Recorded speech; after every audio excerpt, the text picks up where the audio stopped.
Hello, everybody, and welcome to Tombs of Scoria. Today, we have a very special episode for you. We have the castle building episode. Dun, dun, dun.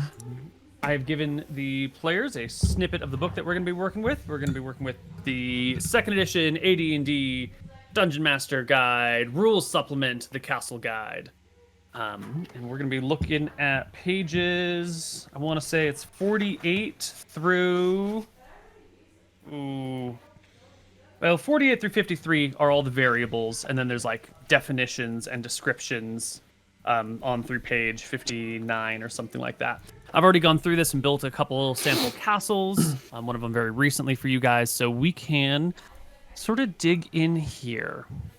Before that, is there anything we wanted to say or do, or are we just ready to hop right into castle building? Koibu, we're ready to fucking go. Okay, We're ready to go. We're ready to go. Let's hop into it. We're ready And to let it be hop- known, we're going to be building the best fucking castle possible. Because if we're going to do this, we're going to do it right. Because the McGarrys do shit well. We So might need spare some more no money expense. though, right? No, we're good. We're gonna figure this one out. We'll figure this one We're out. gonna figure this one out. How many followers do you guys have? Also, by the way, I have a Right. fuckload. what level are they? So, I don't know. I've got no followers. Oh. I should have some, but I don't think I do. Never mind. Yeah. Sorry. right. So, the biggest consideration when it comes to castle building is going to be where you're building your castle and for how many people you want your castle to be sized. If you want to build a castle that only holds 10 people at any given time, way different than building a castle that can house 100 people, right? Or 1,000 people. The first variable, or the second variable, how many people you have, we can talk about and sort of get some broad pictures of what's going on. Because as you all hit level 9 and build a keep, you are entitled to a certain number of followers. Now, these are people who want to serve you and will serve you, but they still need to be paid. They're not like freeloaders, or they're not free soldiers. They still need payment, but they want to work for you, and they will come out of the woodwork. So you don't have to like go find them and hire them and figure out if they're loyal or whatnot. These are people who are like these fucking folks, right? They love us. Yeah. So I've done some math. I've rolled some dice. Each of you are going to be getting...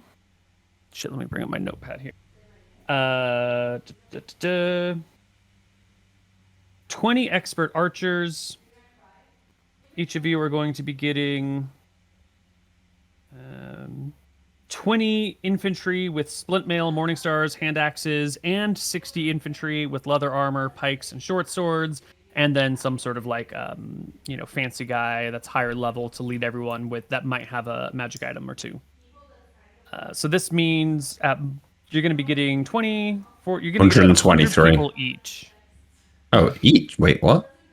Yeah. So it's 20 infantry with splint mail, morning stars, and hand axes. 60 infantry with leather armor, pikes, short I missed swords. those. 20 Okay. expert archers, each of you.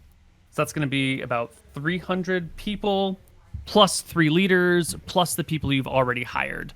So when I do the math, Tombs of Scoria. So we're looking at around 350 people. When you include like servants and stuff as well, right? Yeah, so my total number that I came up was 407 people. If you accept all of these folks and you keep all of your existing servants and you hire some new ones to manage the massive size and the feeding of all these people and the carrying of the grounds, and a blacksmith and its family to keep things in repair, and a leather worker and his family to make your dragon armor, I came out with about 407 non-servants plus 56 servants for 463 people total. Question. At 8 These new horses. people who would be coming in, how does it work back in the day? Are these people who are going to be like swearing loyalty to us, and then like their kids are going to work for like the McGarry families? They would be joining your ranks as hired warriors. If you treat them right and pay them well, they will probably stick with you until the end of their days or until they retire. If you establish that sort of intergenerational relationship with them, then their children may come and decide to work for you if they survive and produce children. Not all soldiers end up settling down and having normal families, so you might want to also like if you're interested in intergenerational followers, you might want to settle in a place that has other farmers and other peasants nearby who might want to join with you later on. We need to be really careful about intergenerational people, because we have we're like right next to the fucking halfling people. So if they start breeding and making soldiers, they're all going to be halfling, half human. Not the best. Yeah, that's true. Not the We best don't want the warrior McGarrys stock, okay? turning into. Yeah, we don't want to be a freak show. We're not building the fucking Shire, okay? Can halflings and humans mate? They can mate, but they cannot produce offspring. Oh, Okay, thank perfect. fucking God. Okay, All right. thank fucking Then they God. can go off base and do whatever. Can you imagine crazy 6 shit they want. generations down the line, the McGarrys turn into like a bunch of halflings just sitting around in like shitty dragon armor? Seriously. It's too big for them. They all. Yeah. This was great grandpa's dragon armor. Look how big he was. So if you want your soldiers to like have people around that they can mate with and produce intergenerational, warriors, then you might need to import some other humans to live in the area. If you We'll want to ship them in. They'll come. Sure, Mail order brides. They'll come. it's a thing. Yeah, if you build it, they will come. Okay, so I mean, if we're looking at like 500 people castle, that's going to be massive, right? Yes, I did some rough calculations for a 460 whatever person castle, and it comes out to about 20 million gold at most, or I'm sorry, 20 million Copper. Oh, copper. 200K. that's more reasonable. 20 That's million very gold seems No, unreasonable. Gold. 20 million. Wait, how much money does Drakis make in a year? Well, yeah, wait. 20 double million check these gold. I don't think that's right. Yeah, I want the I'm revenue. pretty sure you use the copper system. And then I want the revenue less operating expenses for a net flow. I watched your Dracus. building thing, and I think you put it in copper. It was 200K gold. But I could be wrong, I guess.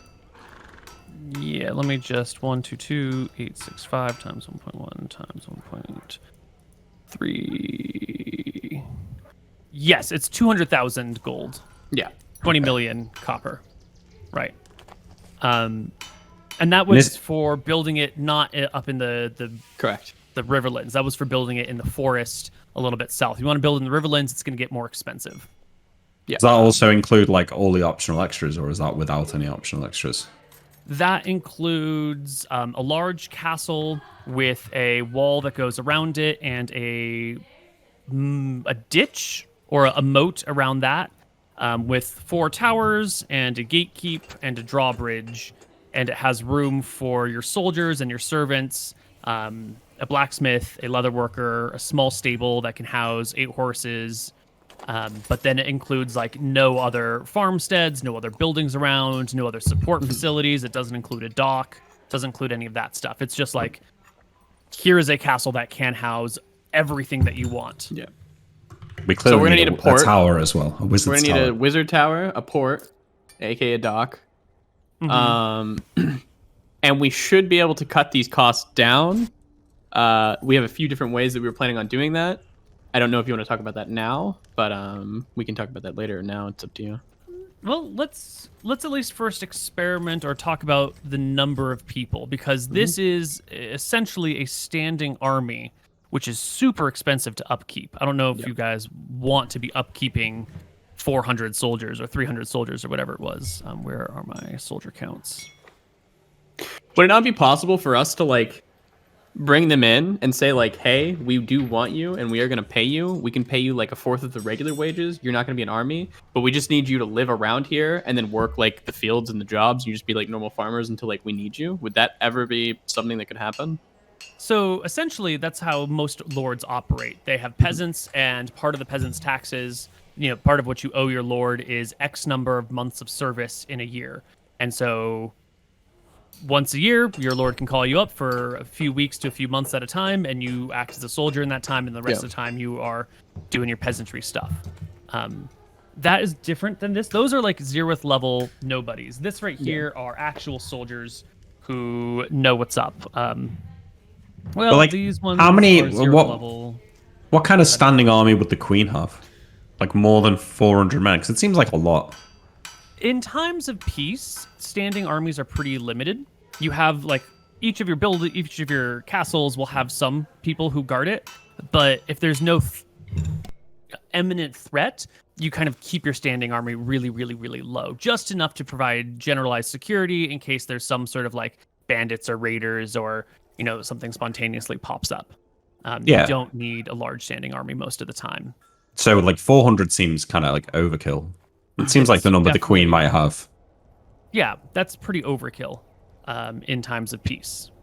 So let's talk about this. These are people who currently aren't in the Dracissian army, but they're looking for work. I was gonna say that's kind of weird. Shouldn't these people be drafted into the army already? Or Right. So again, we don't have a federalized army. There's not like one army that everyone gets drafted into. It's each regional leader raises armies, and then those armies are then commanded by other regional leaders. So it's like, Los Angeles raises its army, San Diego raises an army, San Francisco raises an army, Sacramento controls all of those, and then like Washington, D.C. controls all of the different state armies. So you've got like a really a decentralized leadership system. And that means that people don't have a generalized conscription. So someone might live somewhere and their lord didn't need extra soldiers, or maybe they've already done their service time, or maybe they happen to be in a caste where they're not going to get called up like that, and they're sort of free to go around and join whichever fighting force they want.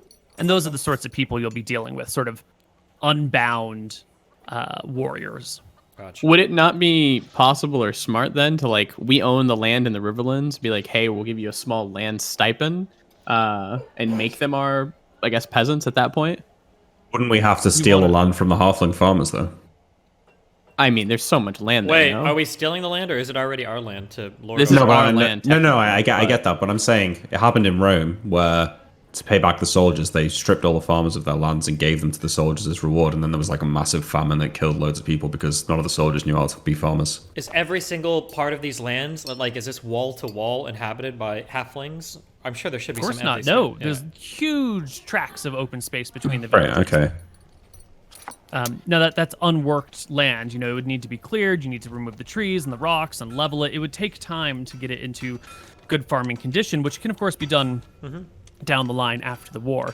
If you want to, like, found a village around your castle and promise those lands to the soldiers, that can work. Yes. If you're going to do that, then you don't then we need to talk about, do you want to be able to keep large enough to house all your soldiers, or are they going to be like living in the village nearby and only coming into the keep during times of war? I think it would be that Need one. a barracks. Yeah, Yeah, so I think that's a good point. the goal would be you want to keep that can house, like, I don't know, 50, maybe 100 people or whatever, based on what's going on. But the soldiers are going to live surrounding it. You In don't the want- city. Yeah, you don't want everybody. Okay. Yeah, that would be the goal. It's to have like a little village pop up, basically. Yeah, so that will bring down your castle size and your castle costs quite considerably. Add some costs for making a village, right? The village costs will be there as well, but they'll be different Less, because yeah. you'll make your village out of wood instead of making it out of Yeah. stone, and that Yeah. cuts your cost down by like 20, a factor of 20 or something. Okay. So yeah, we'll keep like 50 during like times of peace in our keep as like guards and stuff, like kind of what we have now. Well, and then there's an most- important question. Is our mom moving to our keep, or is she staying in Wicktron Rarenthra?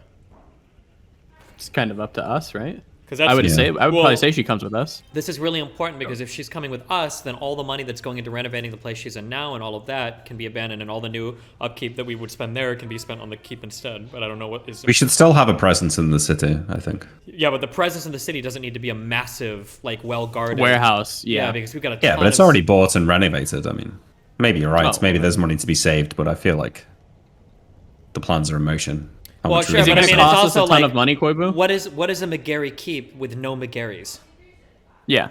Like, that's just going to be like oh, there's a big building that they own, but the mom doesn't operate out of there. None of the servants or any important people are there. And then the three brothers occasionally stop by and then leave immediately to go to the You know, that's a good point. We haven't talked about it. Do we have any, like, cousins? Like, Tyrael was learned to be a thief from his uncle. Does that uncle have children? That uncle does not have children. There are some cousins, like a few generations back, like your great-grandfather's great-grandchildren somewhere else. You guys don't really interact with them. They are... Okay. So we are the only They've Magaris, lost their basically. lands and titles at that point. Yeah. Well, careful, in case one of us dies. Yeah. True. I need to find a cousin.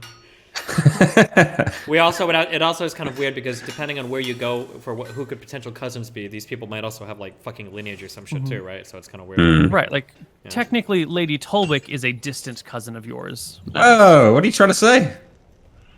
Nothing. That's totally Only normal. that all of the other It's totally fine, major okay. Wick-related families are all, distant cousins of the one family, which is totally normal. I mean, the Queen of England is so interbred; it's ridiculous. Oh, listen. First it was Diana, now it's this. Too far.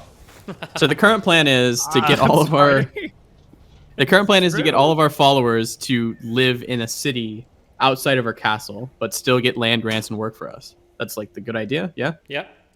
Okay. Cool. So let's talk about the number of people you want to keep in the keep. You are entitled 3 leaders that are at least 5th level. You are entitled 60 expert archers that are 1st level fighters with stud leather, longbows, and bow specialization. You're entitled, 80 times 3 is 240 mixed infantry as well. So Probably want to keep the leaders and the archers. Well, or I mean, something? should we aim for about a third? Yeah, about a third or a fourth. Like 60 infantry, 20 archers, 20 swordsmen, and then the leaders. Yeah, And so then let's that- just cut those numbers by like a fifth. Like a third, right? I was gonna even go lower because I don't know. I just don't think we're gonna need that many like in the Yeah. keep all the time. Well, hold on. So, like- wait. Let's. Yeah. Are you talking about in the keep or all together? In the keep. Oh, in the keep. is- I How, believe how it big is. do we need to build the castle to maintain whatever standing army we want to So keep? if we cut it in a fifth, it would be we would have 15 archers in the keep 24/7. How many? But then Warriors but then are the we rest of them would be living outside the keep, right? 30. That's right. Yes, the rest Okay. of them would be living outside. The Here is a question, okay? In the event of like an invasion or an attack, does this keep need to be big enough to hold everybody? Because I imagine that you generally don't defend Yeah. your outlying like villages. Everybody retreats to the keep and then fights from in there. But if our keep literally can only hold like 40 fucking people, and we've got like 400 soldiers trying to cram themselves in, does that become a problem or? So we've got 2 things that we're dealing with here. One is the housing that you would comfortably hold people, and one could be emergency housing. If you just need like physical space to hold people, you can cram people in real close. If you guys are under siege for a month, you can stack people. Your personal bedroom, you could put like 10 people in your personal bedroom in your okay. real world house. So in dire circumstances, you can always increase the number of people. Then it becomes like Yeah. a food source issue. If you have a large courtyard, it can turn into like a tent town or whatever. Yada yada. Yeah, that sounds good. Okay. So then, 1/4 or whatever, probably, or 1/3. Yeah. A very low presence in it. Yeah. Yeah. So let's And- do a fourth then. Okay, yeah, we'll compromise that quarter. Because when I think back to other shows, when you visit towns, like the Lord will generally have like 10 soldiers, right? Depends on are you talking like proper towns or villages? I'm talking like Misty Rapids, Shirebrook, places like that. Yeah, the Lord will probably have 3 or 4 knights, each with 8 to 10 people underneath them during times of peace. So, Okay. 40 or 50 folks. Sounds about perfect then. Well, I think we should Like- have a little bit more than that because we're kind of like, we're on the edge of enemy territory, right? And we are actively involved in war at the moment, so.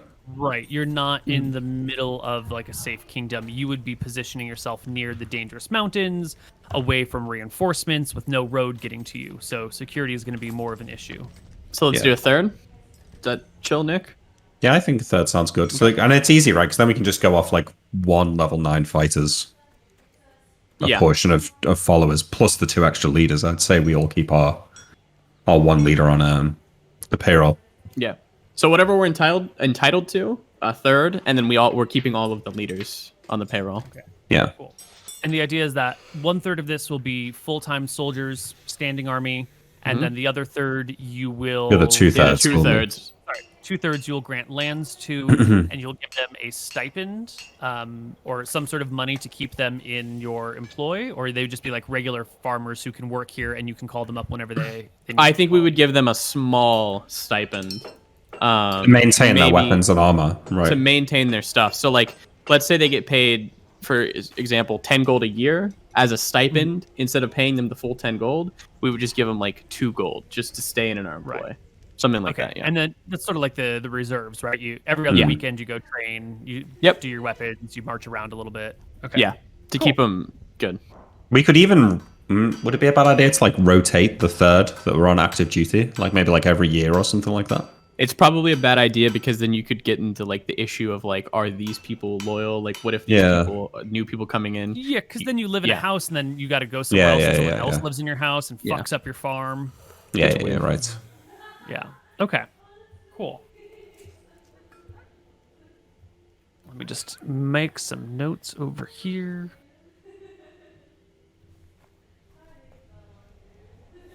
Okay. Great. So we are keeping in keep are going to be 20 archers, 20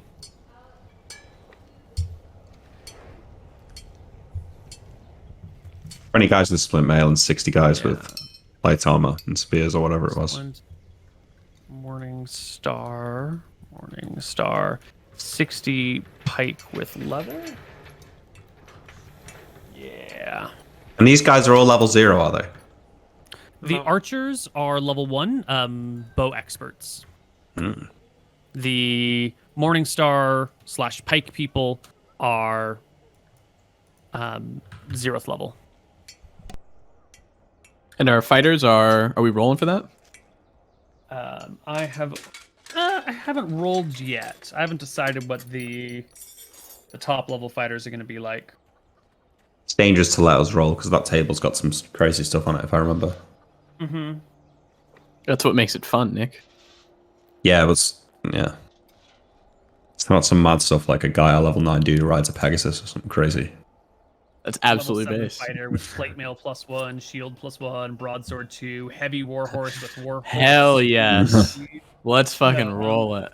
No. These things don't exist around. Otherwise, I would have let you know that there was a person with, horseshoes of speed that you could go steal. Yeah.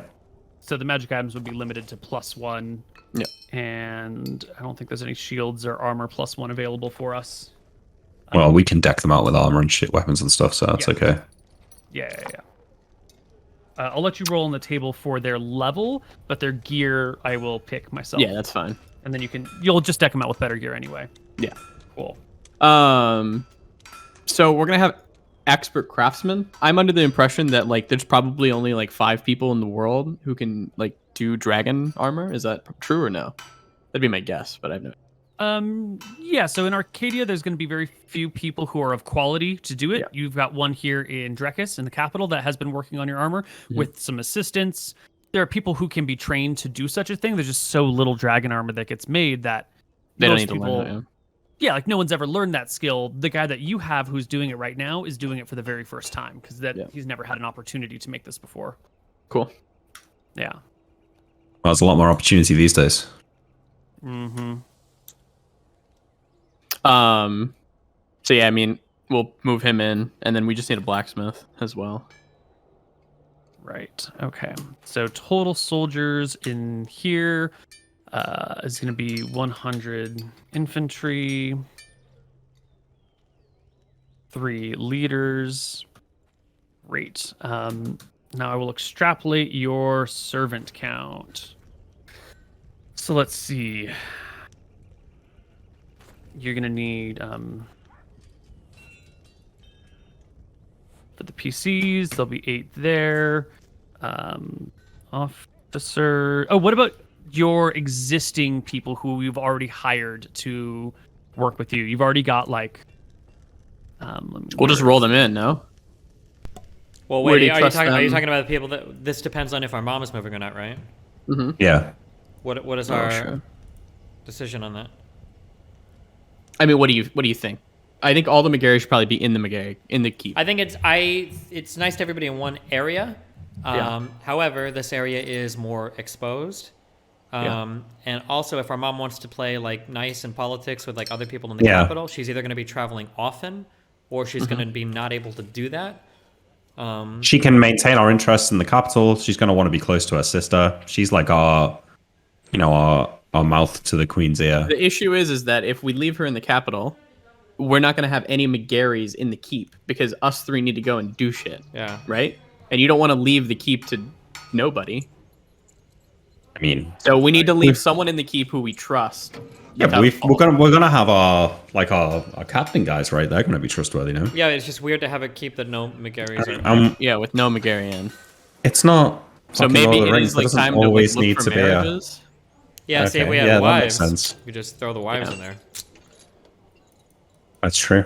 Well, you know, now we're settling down. I understand that our captains will probably be trustworthy, but man, getting just like a castle just like left to you, and then all the other people like start talking to one another. I don't know. It seems like Yeah, a but we coup should right- have like a guy like a chancellor, right? Like somebody who's our right hand man who deals with our day-to-day business running. Maybe we didn't need one before when our mother was doing it, but now if we're gonna leave her in town, we need like someone we can trust who can be our chancellor, like collect all our taxes, make sure that stuff that gets damaged in the local but, area like, gets fixed. That's a perfect job for our mom, right? Yeah. No, but I think why don't we I think bring you're her- right. She's better off in the city where she can politic. I never said she was better there. I was just saying. I No, think this I know. I think she is. I think our mom's better at home. It's someone we know, we trust, loyalty to a fault, will not betray us at all.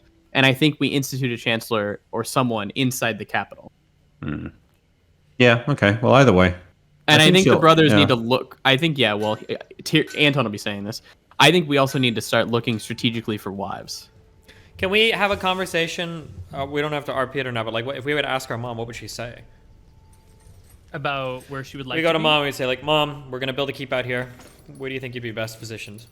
Do you tell her why we're building it in the Riverlands? Well, they're our lands, so she knows that, right? Makes sense. I'm just curious if he's gonna if Tyrell would say anything about the port cities, like I think it I being would like a say- free port and stuff. I think I would hint at it without saying it directly. So, in that circumstance, you're going to need someone to run the keep. She agrees with you. You need a McGarry in the McGarry Castle. She has been sort of running household stuff and doing politicking in the capital a little bit, but you're not too far from it. She can commute, Yeah. a month out in the countryside, then like a 2-day boat ride to the capital, or like a day boat and then 2 days by wagon or whatever. Like, it's a reasonable commuter distance. It's what all the other lords and ladies do. Yeah. Anyone who doesn't have a keep or a fortress in the capital has to commute to the capital to do the politicking. She's not just friends, she's sisters with the queen, so that makes it a little bit easier. And yeah, that sounds like a really good plan. So she's gonna be in the keep. Yeah. She's on board to manage the keep and the keep's estates and the lands and all that jazz, and then commute to the capital as things come up, which she will have to do from time to time. That's fine. What should we- She says you guys will need a boat. Okay. So, Mom, what should we do about the warehouse in the Wicthron Rarenta? Anton You guys already stutters. sell your other house? No. Yes. I'm like, I don't think we did sell that house. It was in the process of being like sold because you said that everything was cleared out from there. So why would we keep it? Right. Yeah? No, yeah. Yeah, It's okay. probably been sold by now then. Where's the money? Probably folded into the upkeep of the new place. Yeah. Okay, probably, huh? Yeah. Well, we kind of hand waved a lot It's of fine. the money stuff of your family buying and selling estates earlier. That's all good. So they'd probably downsize then for whatever they have right now in Wigthron Rarenta. Yeah. So the estate in the capital, you could either leave intact as sort of like a fallback point. If you lose your keep for whatever reason and you still need to house yourself and your soldiers and your army, that could work as a temporary shelter, or that could be sold at a smaller in-town, cozy little house that just fits like, 3 bedrooms and some servants' rooms. Could How be much is the acquired. upkeep, just broadly, of keeping the warehouse with like a butler and like one person in it just to make sure nobody like comes in, Just to sort of like keep it up to date and not really doing too much is Yeah. not super expensive. We're talking maybe a couple hundred gold a year. Okay. And then, whatever land taxes are incurred, which will probably be on the order of like a couple thousand gold a year. So there's probably no reason to like downsize then, because no matter what, we're still going to be paying that. It might be a little like 10 gold, 20 gold less, but In the short term, she thinks that you guys are making so much money and there's so much to be gained. It's probably better just to keep the stuff in the city. The keep will take a long time to make anyway. It's going to take Yeah. months, maybe a year to make. So keep the shit in the city. Once the keep is built and everyone's moved in, then give yourself a year and figure out if you still need the If you house don't in need town. it. Yeah, that makes sense. Yeah. Cool. No need to make big moves hastily. All right. We all agree then? Yep. Okay. What do we disagree We to? do need to select. That we're just holding on to it and not for a little We're bit. holding Yeah, on but- to it for at least a Downgrade. year. Yeah, okay. Sure, for now, that's fine. It gives us a place to... Nick has a place in there safely to teleport to, right? Or did we say that? Yeah. Yeah, okay. Although we'll get something like that in the castle as well, obviously. You had all the people that you're entitled to from your level 9 with your keep. You also have 30 foot soldiers that you've acquired and trained right now and that are already with you guys. And with them is your mom's bodyguard and then your 2 good warriors, right? The old guy and the young guy. Yeah. So Are they you all want to level press 1 them as in? well? Are they better than the other standing men? The 30 made- foot soldiers. Yeah. But 15 of them were fresh recruits, and 15 of them were already warriors who knew what they were doing. So I by say- now they're all probably about the same. They're all probably like level 0 with fighters. Like actual, If they're just level 0s, then... oh, you level 0 fighters, so better. I mean, I think... like they're proficient in weapons. But is that the same as the pikemen? And the Right, they'll guys be with on Morning par with Stars? the pikemen and morning stars. Yes. I So guess the we just reason we don't want to roll get rid of them these in. people is because these people are actually loyal to us. They do But get I think paid we still. we make them 30 of the 100, right? 30 of the Sure, that- 100. That's fine Okay. with me, yeah. Yeah. Okay. So then I will just add 30 to here. What happened with like the goblin slaying mission? You don't have to answer right now. You can just think about it before the break. That I sent Bardico and my cleric and like all the warriors on. I think we had them all. Oh, Yeah. I will just need to roll a couple of dice to see how that went. Haven't done so yet. Take your time, yeah. Yeah.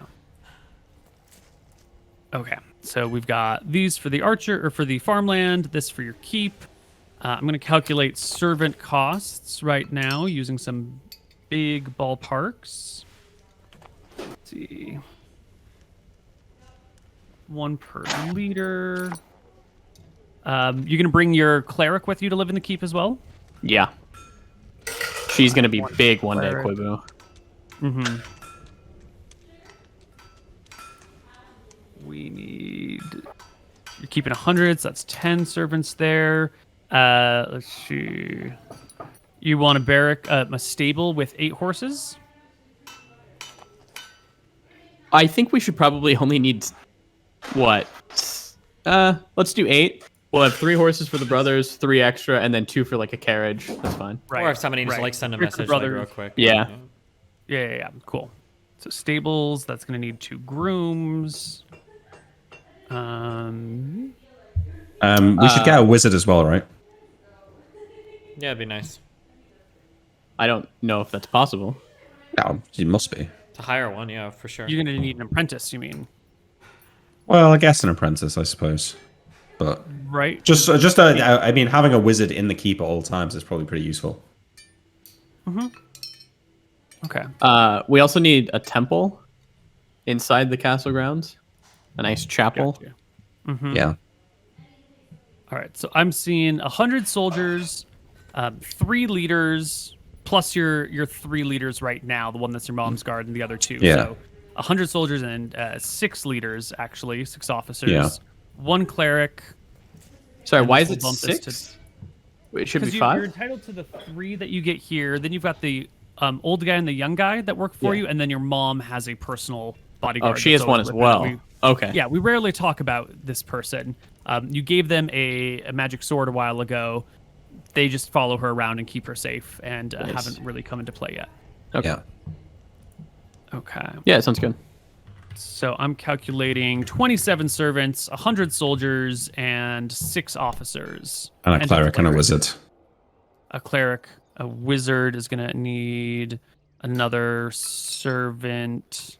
Give him 2. 2 servants for the wizard. Okay. Yeah, sure. What about, have you included in the servants like blacksmith and leatherworker and stuff like that? Those No, are no. skilled So then- craftsmen. Yeah, those Yeah. are the craftsmen. Blacksmith and leather worker. So under my initial proposal, I had folded them to like living inside the keep. But if you've got a little village nearby, then those people Yeah. can live in the village, right? That's true. Yeah. Yeah. Yeah. Okay, so we don't need to worry about them so much for keep design. Fuck. I would say you probably want them in the keep just for the fact of these are highly skilled people, and if our fucking leather worker dies who makes our dragon armor, it's gonna be really fucking annoying to replace him. I don't know if you guys feel the same about it. Wait, But I for would- like big keeps, don't you normally have like these people have like apprentices, or there's more than one? Like, does a huge keep like this really only have a single blacksmith or a single leather worker without an apprentice at all? Or In this situation, the blacksmith would be the head of the operation, and then they would have apprentices or journeymen or whatever working underneath them. So you would say like, "Here's my blacksmith," and the blacksmith has like a small team. yeah, Okay. Okay, yeah, you can live outside the city. It's fine. Yeah. Too much. Make them live outside the city. Or Outside the castle, sorry, castle. yeah. Okay. So our castle needs. I don't know if this comes later, but we're also going to need ballistae. Probably quite a few of them Oh, on and the we will need walls. a couple extra servants in case you all get hitched. When we get hitched. One. Right. So I'll add another 2, 4, 6 more servants to the roster. At least to plan the castle. So it looks like 35 servants, 100 soldiers, 6 officers, a wizard, a cleric, your mother, the 3 of you, possibly 3 extra wives. Cool. 5 plus 4 plus 3 plus 6 plus 1 plus 100 plus 1. So we're looking for room for 150 people. What was it before? Before it was 463. Okay, so we cut our costs probably like in a fourth or something. Yeah. That's pretty nice. Excellent. So let's talk about buildings. If you will open up that PDF. Yep.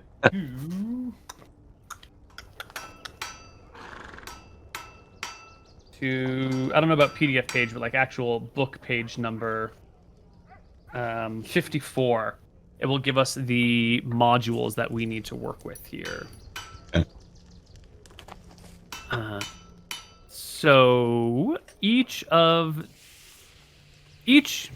let's break this down into sorts of housing. You've got housing for fancy people like yourselves. You're gonna want some guest rooms, maybe.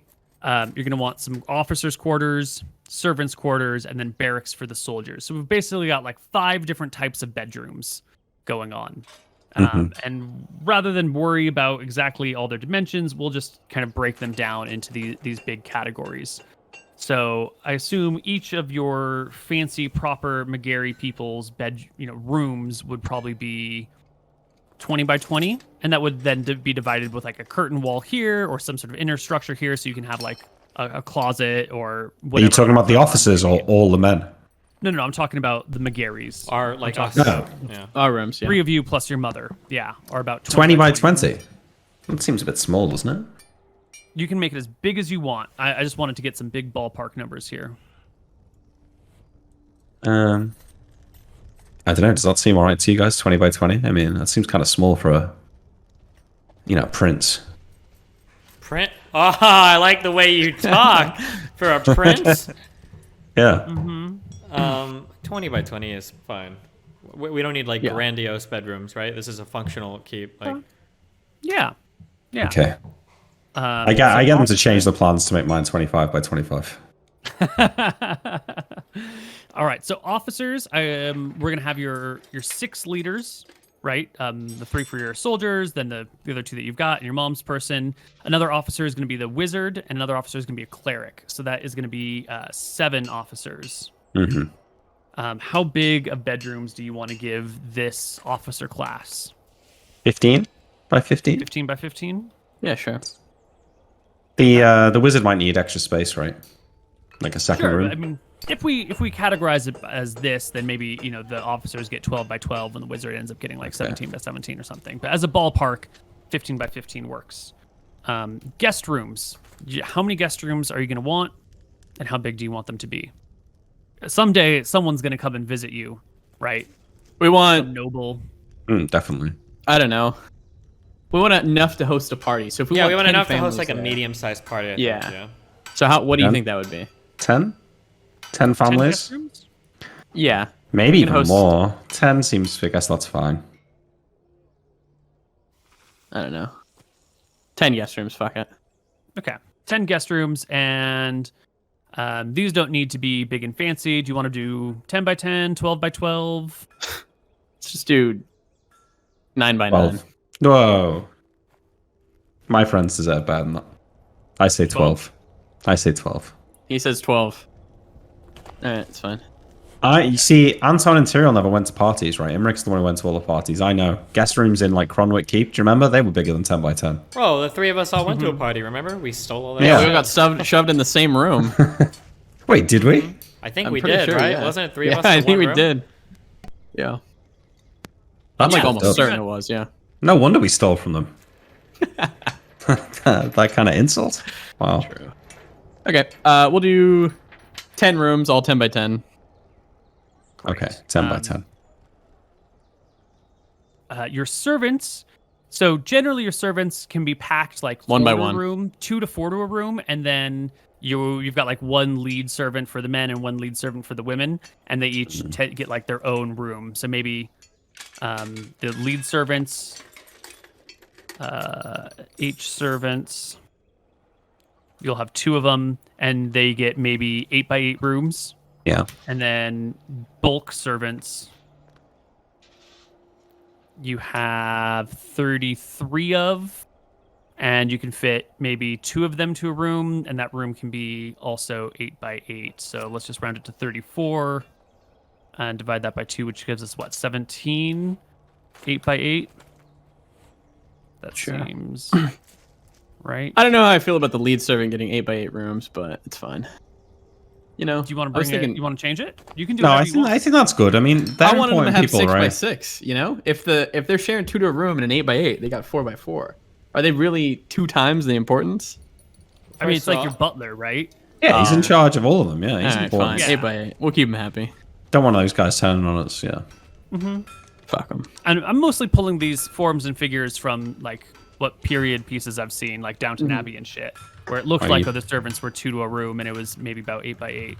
Yeah. If you guys want to adjust these numbers up or down, It's fine. Of course, can be done. All 8 right. foot by 8 Then- foot. It's not a large room, is it? 8 by 8 is like if you had a queen bed in it, that's like the entire room almost. Yeah. Yeah, It'll but be people fine. don't have queen beds, and there's no electricity, so Yeah, people sure. don't hang out in their bedrooms. It's literally people are just a place to losers. sleep. True. Yeah. And then your soldiers, your barracks. Now, your regular soldiers, you can cram in pretty high. You can get bunk beds with 2 to 3 people on a bunk, and then And you keep can them on cram their with toes. just a little bit of space in between. So you. Well, if they're going to be living there all year round, though, is that reasonable? Though, to have them in like bunks? Yes. Is that what Bunk would beds happen aren't in the that actual bad. army? Yeah. Bunk beds are not bad. Yeah, but with like no space of their own, no. Well, they'll have like a common places that they can go fucking hang out in, you know? They Okay. are not slaves. Yeah, yeah, okay, They that's leave, fine. you know? Yeah, bunk beds, Koibu. 3. Okay. So we're gonna say about you want to triple stack them? Yeah. Okay. So that means we can put 3 people in a maybe like a Fucking sardines in here. by 10, I think. 6 by 10. That gives you like a bunk, and then a little bit of space, and then foot at the end of the bunk for like a major hallway, and a little bit of leftover space to kind of put maybe a group table and a fireplace or something. It's nice. I like that. Yeah, so 6 by Sounds 10, cozy. Per 3, and you have 100 soldiers. So X 33 of these. We'll just round it to 35 just for math reasons. 6 by 10 for 35. Excellent. And then we've already got the office. Okay, cool. Other things that your place is going to need. You're going to need a kitchen for your fancy folks. The big kitchen.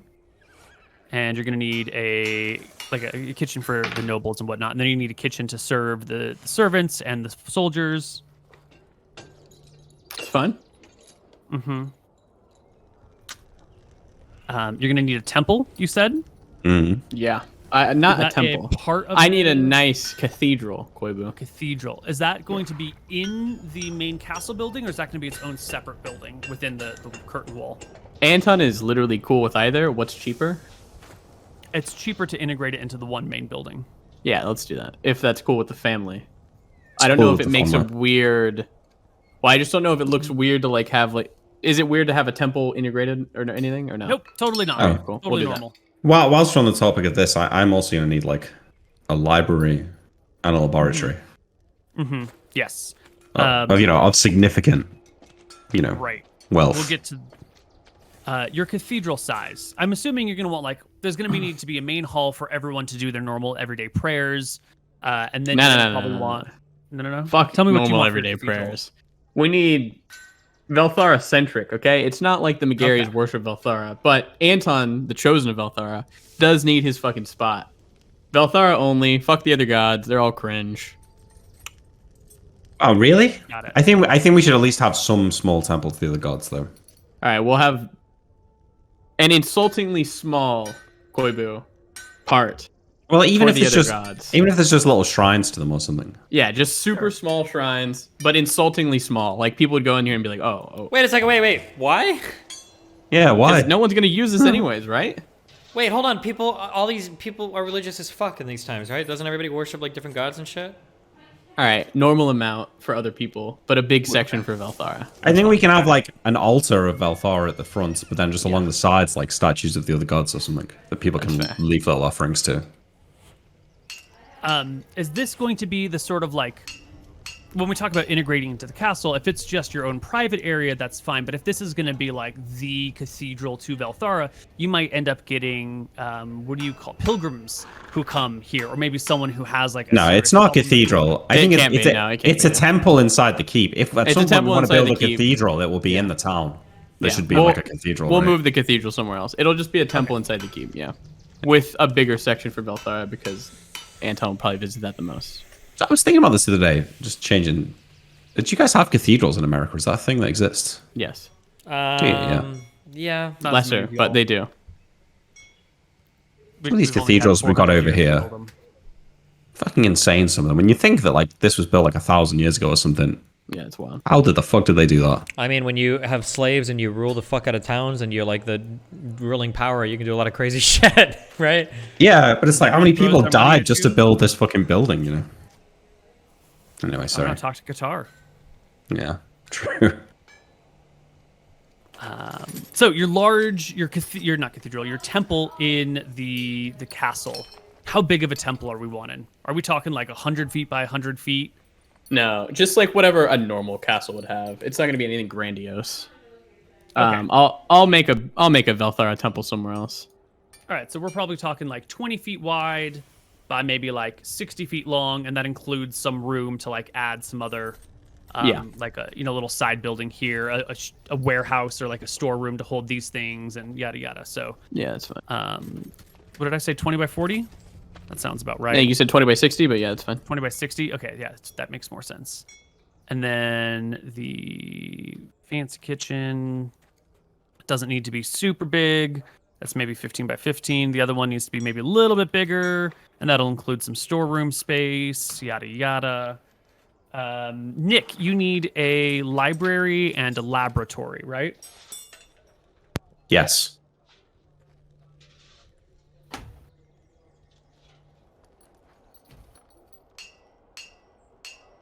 And, since we're talking about hundreds of thousands of gold, what do you need to research like level 6 spells? Oh. Laboratory-wise. Or library-wise, I mean. Equipment. Do the library. Oh, can I also make potions and scrolls in your laboratory? I think so. I don't know though. Probably. Your temple was where you can do your stuff. Sick. Yeah. So you need a 15,000 GP library in order to make 6th level spells. Your library need be...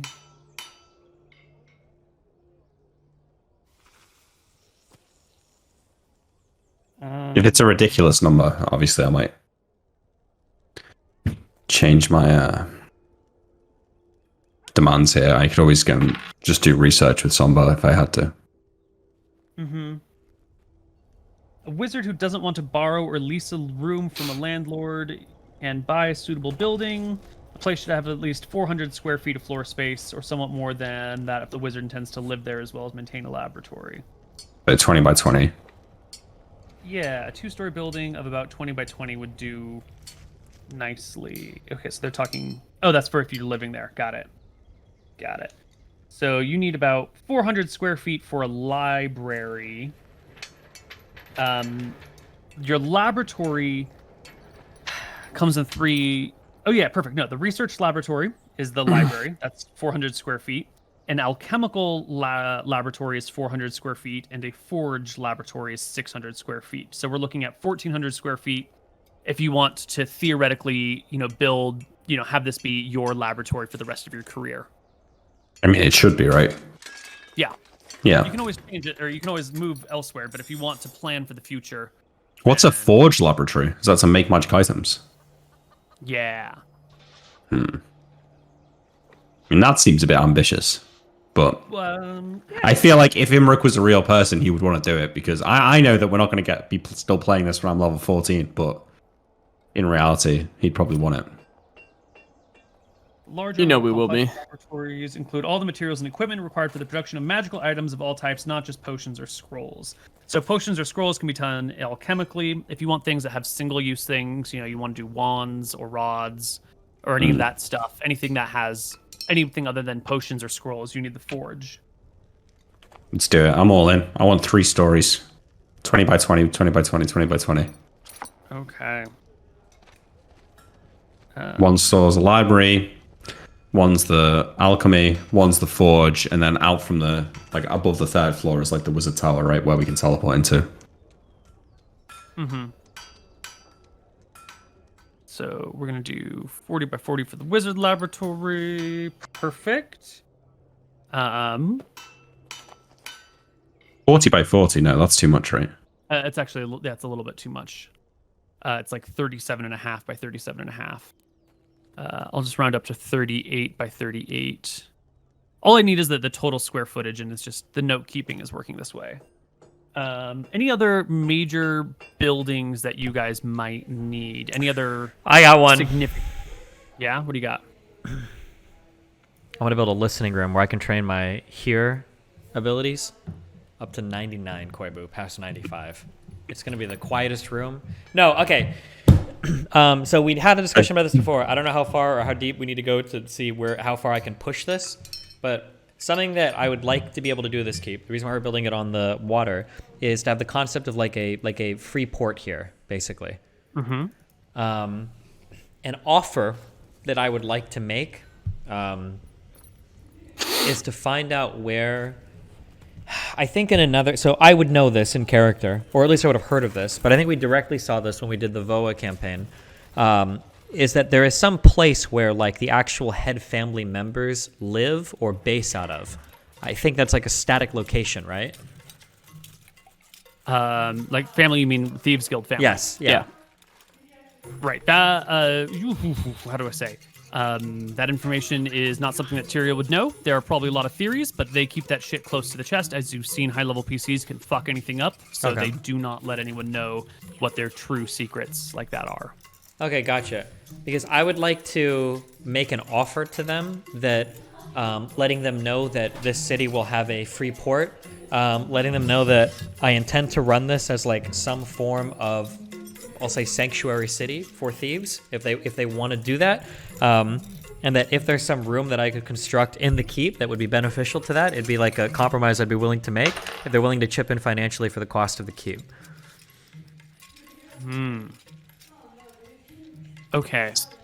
This doesn't seem like a room in your building, though.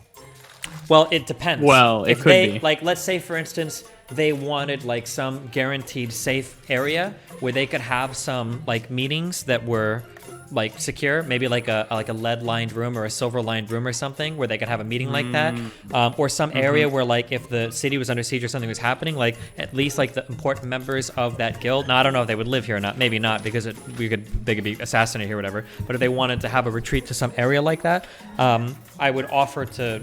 I mean, it would be up to them, I guess, if I'm making this offer that, like, if there's some request that you have, I can have, like, a room, like, commissioned inside the keep that would be, like, exclusive to their utilization. Yeah. Okay. So, some room that the Thieves Guild folks, the family, could use in your keep. They're very interested in that, of course. That seems like something that they would want, one way or the other. How did they feel about the port city, like being a free port?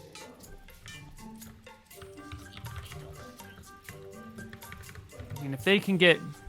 Smuggling is an issue. If they can use you to smuggle items by delivering them to your port and then having you walk them into town with your carriage or under your banners, that seems great. That just makes some logistics a lot easier for them. And you can go right from here down to Kirschwick and then into Wickbound-Renta. It's a good...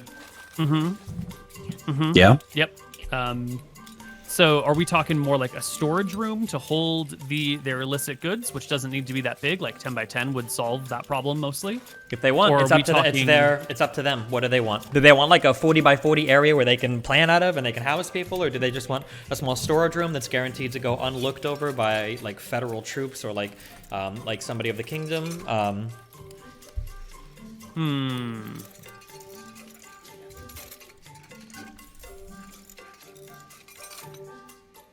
Or we can take a break and you can think about this more specifically or whatever, because we're at our break point. Yeah. Why don't we take a break here? I'll think about that. Yeah. Okay. I'll be back. Cool. Wait. Boom. Yo. So, the Thieves Guild, the family, they are interested in this offer quite a bit.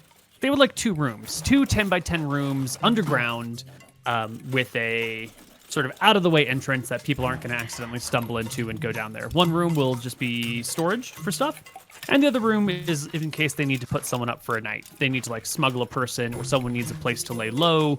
Only like a room that has beds, and they'll have separate locks or whatever, so that they. I will say, I have one huge condition on this though. Okay. Of course you do. Yes. If they want to smuggle stuff, if they want to sneak people around, if they want to do like fucking with like other thieves and stuff, that's okay.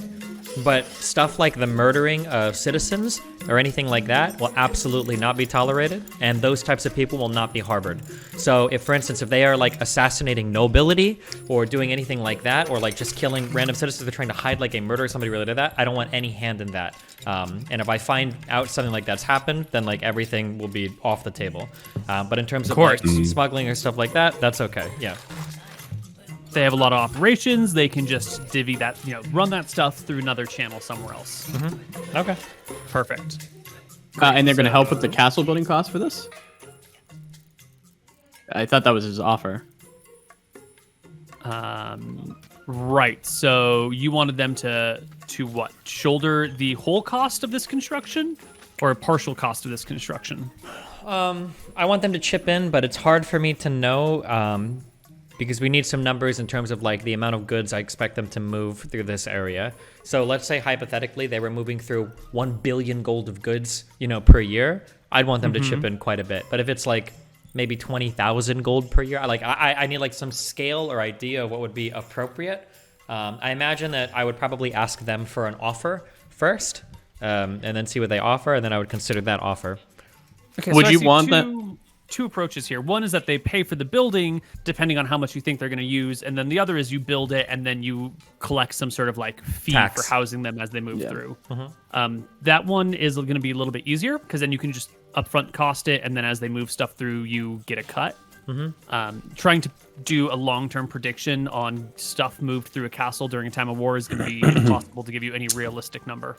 Might be better to do the tax thing because then we can cut the ongoing costs, which I think is going to be more of an issue than the upfront costs. You I'm can okay just with do that. both. You want a little now and then taxes in perpetuity. A show of good faith. But yeah, that would also work.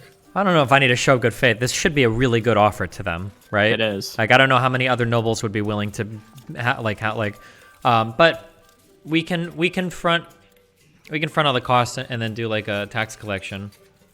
I suppose is okay. Levy. Do you want them to? Want Yeah, them yeah. Do you want to front all the costs yourself, or do you want them to chip in like 25% or something Fuck, hold on, I'm thinking. for that building in particular? You're just talking about the cost for this one building, right? Not for Right. the whole castle. Just for this one building. No, fuck it. I guess this one building isn't going to be that much, so it's not really worth. No. Yeah. Yeah. Compared to everything that you're doing, it's a drop in the bucket. Okay. Okay, so we've got the wizard lab. We've got the What family percent headquarter. you want of what's coming through? That should probably be negotiated up front versus down the line.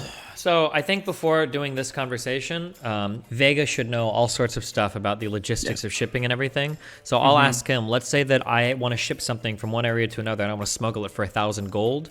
How much of that would I expect to lose to like smugglers' fees, to get stuff getting snuck into cities, and then whatever that is, I would want to take like maybe 60% of what that fee would be.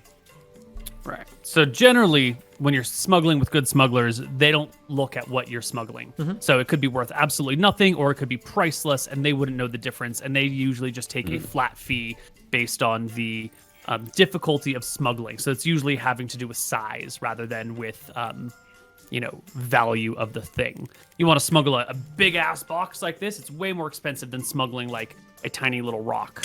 Okay, I won't fight too hard on this.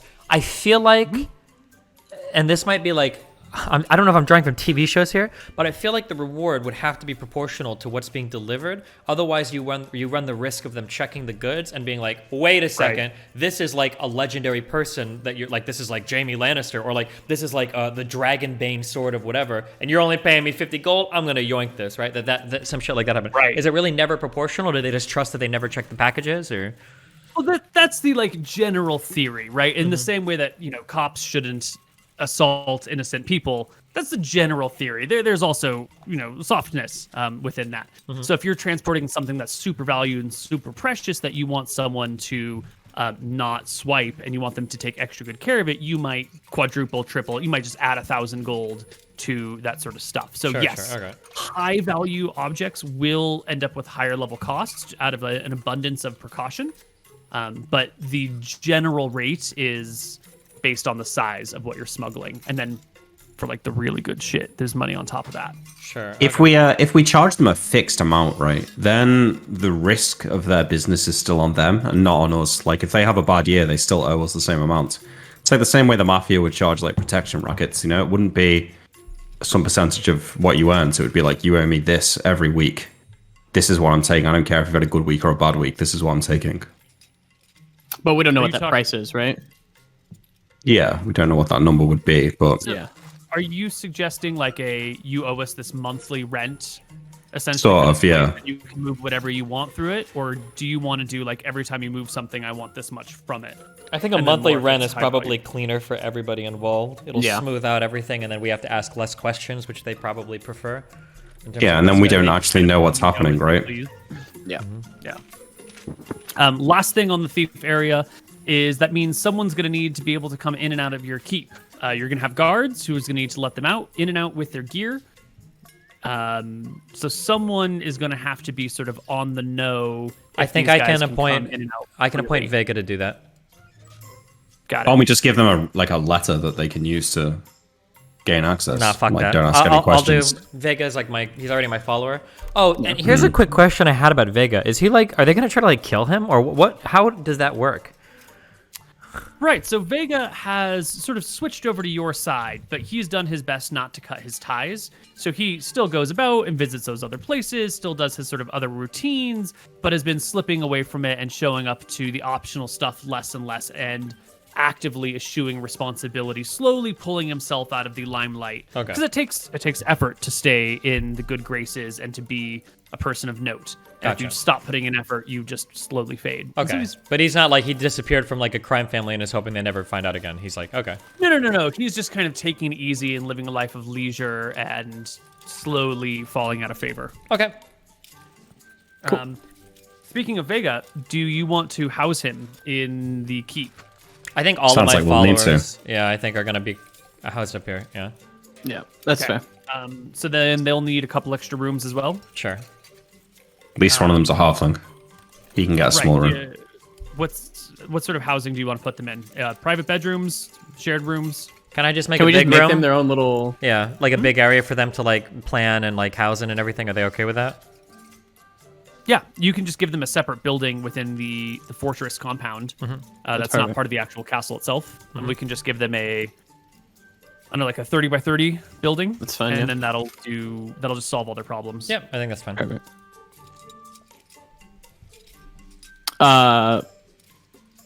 Should we Okay, give and them so a do we servant want- as well? Like, because we don't want them coming to dinner, right? Does that matter?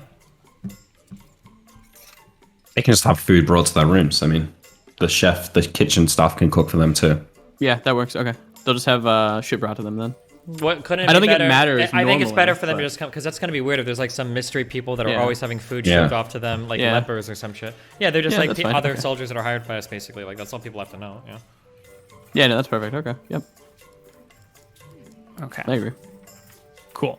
So we'll pull this out of the main building, and we can talk about what we want to build that with later. Okay, so we got the wizard lab, we've got the large temple, kitchens, housing for everyone. What else might you want? You probably need a couple of parlors, like a couple of socializing rooms. You probably need like a grand hall to feast Yeah, in. definitely. We need a hall to hold court as well.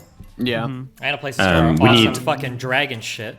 yeah, Yeah. we need like a trophy room where like you come in and you just see like fucking massive dragon heads and shit. That could be like the grand hall, though, right? Or isn't that That kind could of be the that's grand the hall, grand yeah, hall. yeah. We need a dungeon for sure. Do we need like a throne room as well? Like not No, well, being kings, but No, yeah, well that's why the Great Hall has a throne, it the Great like Hall? a big chair where you sit and hold court, you- right? You can put the table. You can bring tables in to feed people, and you can pull the tables back. Yeah. To just And let all the peasants can come in. Okay. we so definitely grand need hall, dungeons, though. room, Dungeon. Got it. No, Do you no, the want- Grand Hall is the trophy room. Sorry, Neil. Like, so we'll have Oh, the oh, dragon okay. heads and stuff on the walls in the Grand Hall. You know, Got it. Got it. dungeon. I need attached to my wizard area like a tower as well, and I think the tower itself should be lined with lead and silver. So that's where we can hold our secret discussions. well, not the whole tower, right? Because it's gonna be expensive. Yeah, okay, well maybe just the top room in the tower or something. Yeah, the top room in the tower sounds good. I wouldn't normally care. I just think it's gonna be really expensive to line a whole tower with Yeah. silver. Right. Parlors, just like sitting rooms for socializing. I assume you're going to want one for, guests. You'll probably want one private one for yourself and your people. Your servants are probably going to need a room just to like have just a servant's room to do things. And one for the guards. One for the guards. Four parlors. And That 5. seems very reasonable. 5. Yeah, 5. Okay. It's not gonna be that and much more. then these are probably not going to be super large. Maybe average of 15 by 15. Sure. Okay. We'll do 2 for the guards because I think there's just so many fucking guards that they probably need it. Well, they would have like a mess hall, no? They wouldn't need a parlor. Right. We need a mess hall. Yes, the guards can have a mess hall. You might want a parlor for the family, a parlor for the servants, a parlor for guests. Parlor for us, And then, and a parlor for the captains. For us, and then for the captains. okay, that's fine. Perfect. Your grand hall. This is going to be able to hold feasts, hold audience chambers. You're going to probably want a big room for your grand hall. Yeah, this is going to be like, I don't know, what, 40 by 100? Something like that. Okay. I mean, what do you guys think? But it's going to be like a long, like wide, but longer than it is wide room. Let's do like 50 by 150. It should be like big. Yeah. All right, that's Impressive. massive, by the way. Yeah. 150 Good. feet long is huge. It's fucking That is awesome. huge. No, wait, is that too? Is that not too huge though? We're gonna have so many trophies, and we have to put big dragons in there, Nick. Yeah, it's true. So we need room for expanding. Right. And this will also cover, like, you're going to have to store things, right? So you're going to need all those tables. They're not going to sit out all the time. So this will include, like, an attached room to store stuff. You always plan for a little bit more for that bullshit. Your soldiers' mess hall doesn't need to be quite as big. Probably, like, 15 by 40. 20 by 40. Dungeon. 10 by 10 cells, 8 by 8 cells, something like that, with a little bit of walking room. 5 by 5 cells. Our 5 by 5. Yeah. Our The servers don't sevens even have have less 8 than by that. 8. Yeah, let's do like 4 by 4. We will need some nicer cells for political prisoners though. Wait, how 4 by Okay. 4? No, They're not let's- even able to like lay down and sleep. They have to have like. That's right. They have to Yeah, it's curl. got to be longer than that. But we will need like, house arrest for like say we capture some nobility from Mistrea or something like that. Okay, Can't so be we'll have keeping like them in the one dungeon. big like drunk tank. How many cells do we and then- have? Wait, what? Do they even have jails back then? Don't you normally just get fucked up if you like fuck No, around? they had dungeons. Oh, they have dungeons, yeah. Yeah, so we're just gonna have like one big drunk tank, and then like I don't know, probably don't need that many. So like 5 by 5 cells. Or I guess we can do 6 by 6 for people to lay down. People were smaller back then.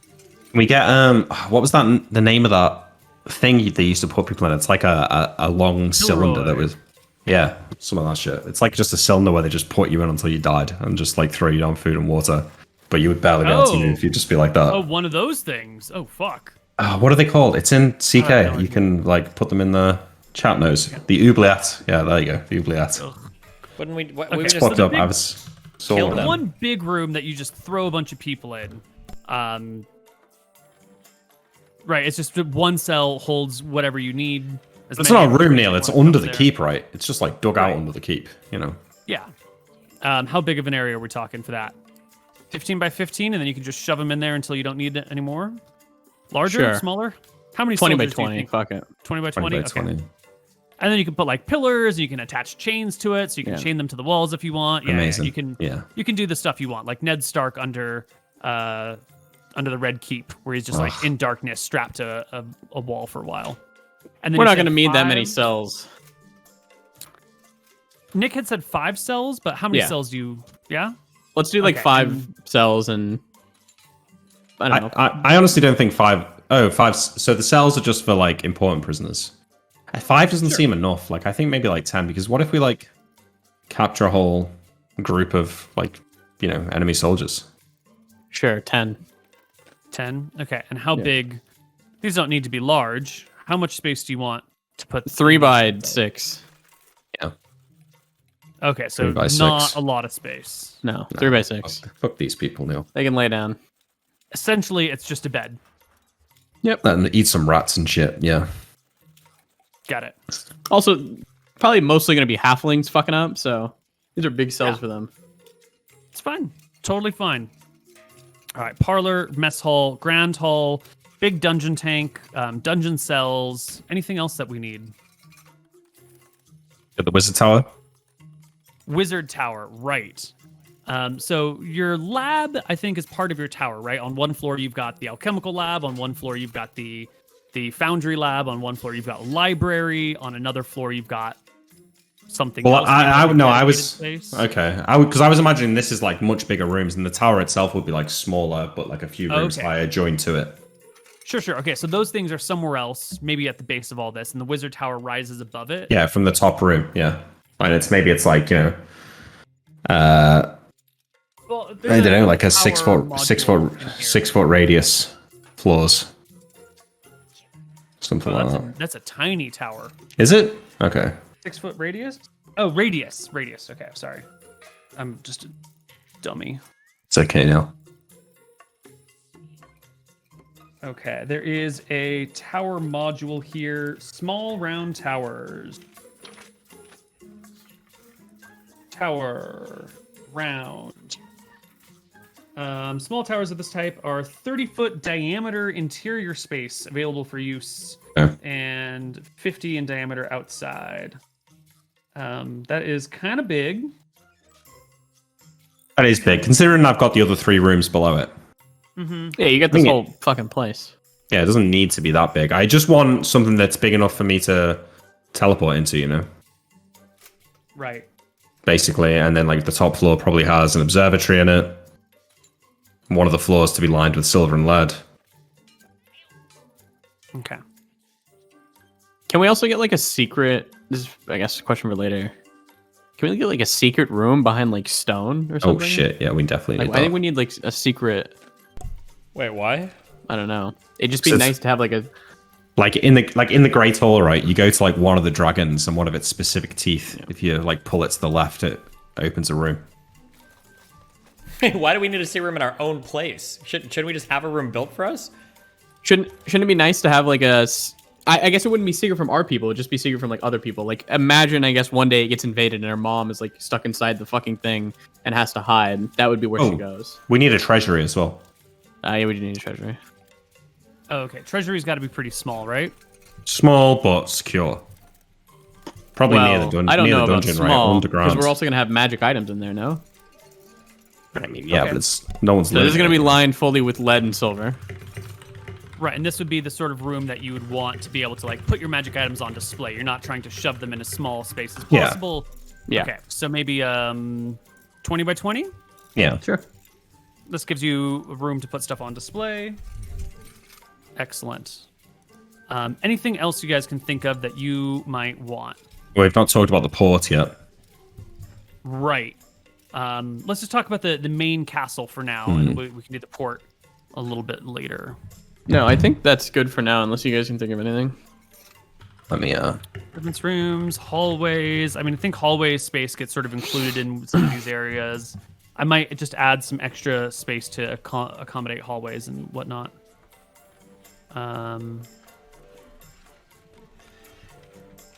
Stairwells. So let's add hallways and stairs. Probably going to be, if we consider it like all the hallways to be like 4 feet wide, 5 feet wide. Let's say, I don't know, 200 feet of hallways. That's probably not enough. 500 feet of hallways, 5 feet wide. We'll need a cellar for food and wine. Yep, that's going to be kind of big. I'm going to put the cellar and the dungeons on a separate area because they'll be underground, and so their costs will be slightly different. Maybe another 20 by 20 cellar. I mean, Sure. I think that even seems small, right? We're gonna have to have like barrels Yeah. of wine and ale and loads of food for 100 You're going to people. want to be able to sustain through a siege, so maybe Yeah. 40 by 40? Plus, this is like the Riverlands are fertile, right? There's gonna be a lot of food coming in. That's true. You might want to be able to rent out your cellar as storage space, like warehouse space, because there's a port. Okay. Let's call it 60 by 60. Yeah. It's a huge cellar. Okay, so we've got the castle. I think we've got everything that we need for it. We've got a cellar and some dungeons, and then we also have another building in the castle grounds to accommodate your other operations. And we're gonna need like probably like a shed for garden stuff, which is gonna be like a small wooden building. Which will be hella cheap. At the risk of going too far, a crypt, catacombs. Ooh. Probably want to bury your dead here. Yeah. They're thinking about the future generations of Megaris, right? Mm-hmm. Gonna have to have Barry Tyrrell down here one day. Jesus. You're the oldest, mate. You're going first. We have a wish scroll, okay? Catacombs can be expanded in the future. So why don't we just leave them off for right now, and then as people start, we'll say maybe part of this dungeon stuff includes a very small Yeah, okay. catacomb Yeah, dungeon. And then as people die, you can dig it out and expand it, and Throw them in the cellar. Fuck it. yeah. Okay, cool. That is great. Let's talk about the port. let's talk about your positioning of your castle relative to the ocean and the river. Looks like you want to build it right here where the Petalwater and Rosewater rivers meet on the outside, or like flow out into the shallow sea.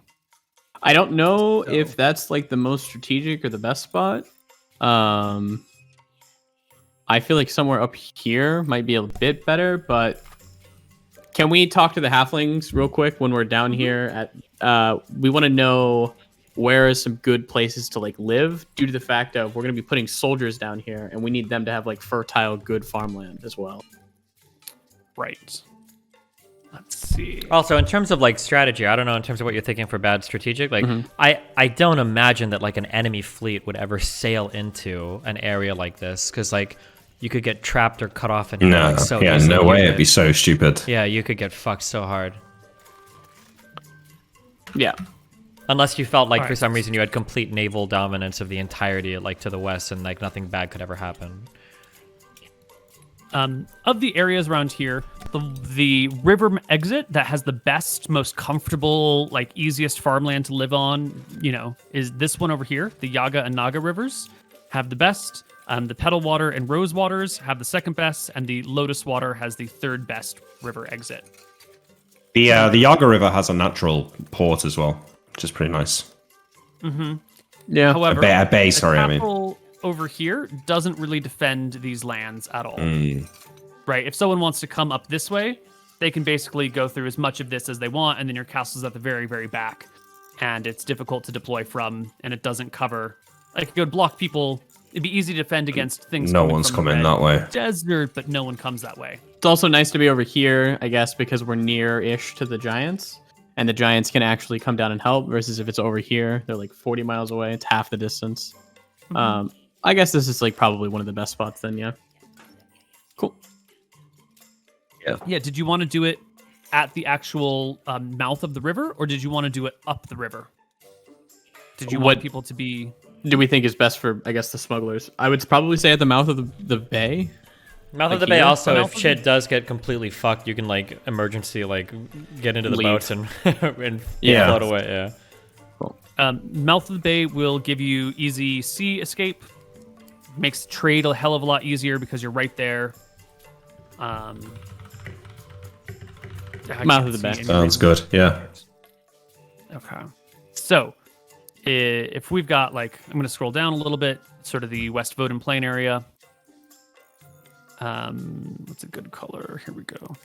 So if you've got a river that comes up like this, I assume you're going to build your castle on the south side. Or Yeah. do you want to build it on the north side? Do you want the river to be between you and the Voden Plain, or do you do you want the river as a natural obstacle to impede sieges, or do you want it to not be there so you can more easily travel?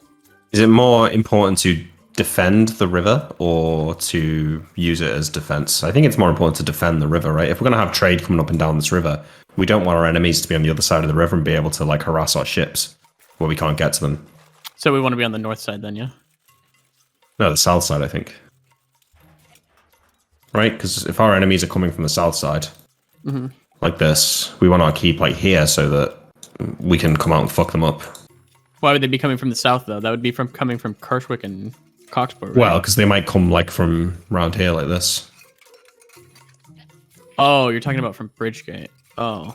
Yeah, I guess Well, we're more from worried Mr. about them coming from land. Yeah, sure. I think it's Yeah. better for I our don't keep know to if be on this the really south matters much, right? side Because if they anyways. think that they can fuck us up from one side more than the other, they could just cross the river like at an upper point and then fuck it, right? I don't know how much that matters.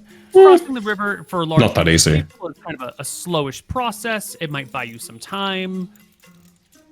You can South always side. build a bridge across the river or a series of bridges across the river, and then if you put your keep on the north side, you can try and defend the bridge and then defend this. But then it also makes it hard to deploy. If you're on the north side, then they can block you from deploying across the river. Yeah. There's pros and cons to both. But I If we think put it- south side's probably Yeah, if we put it on the south side, we can have a bridge across the river, like from within the castle that is defended that the enemy can't use. We can stop You've them got, getting like, into the riverlands, but your we can still castle's access here, them. It's got a port as well and a bridge. Yeah, Yeah. Okay, and then something like that. Cool. Yeah. Yeah, that will work. Let's talk about the port. You're going to be next to a town.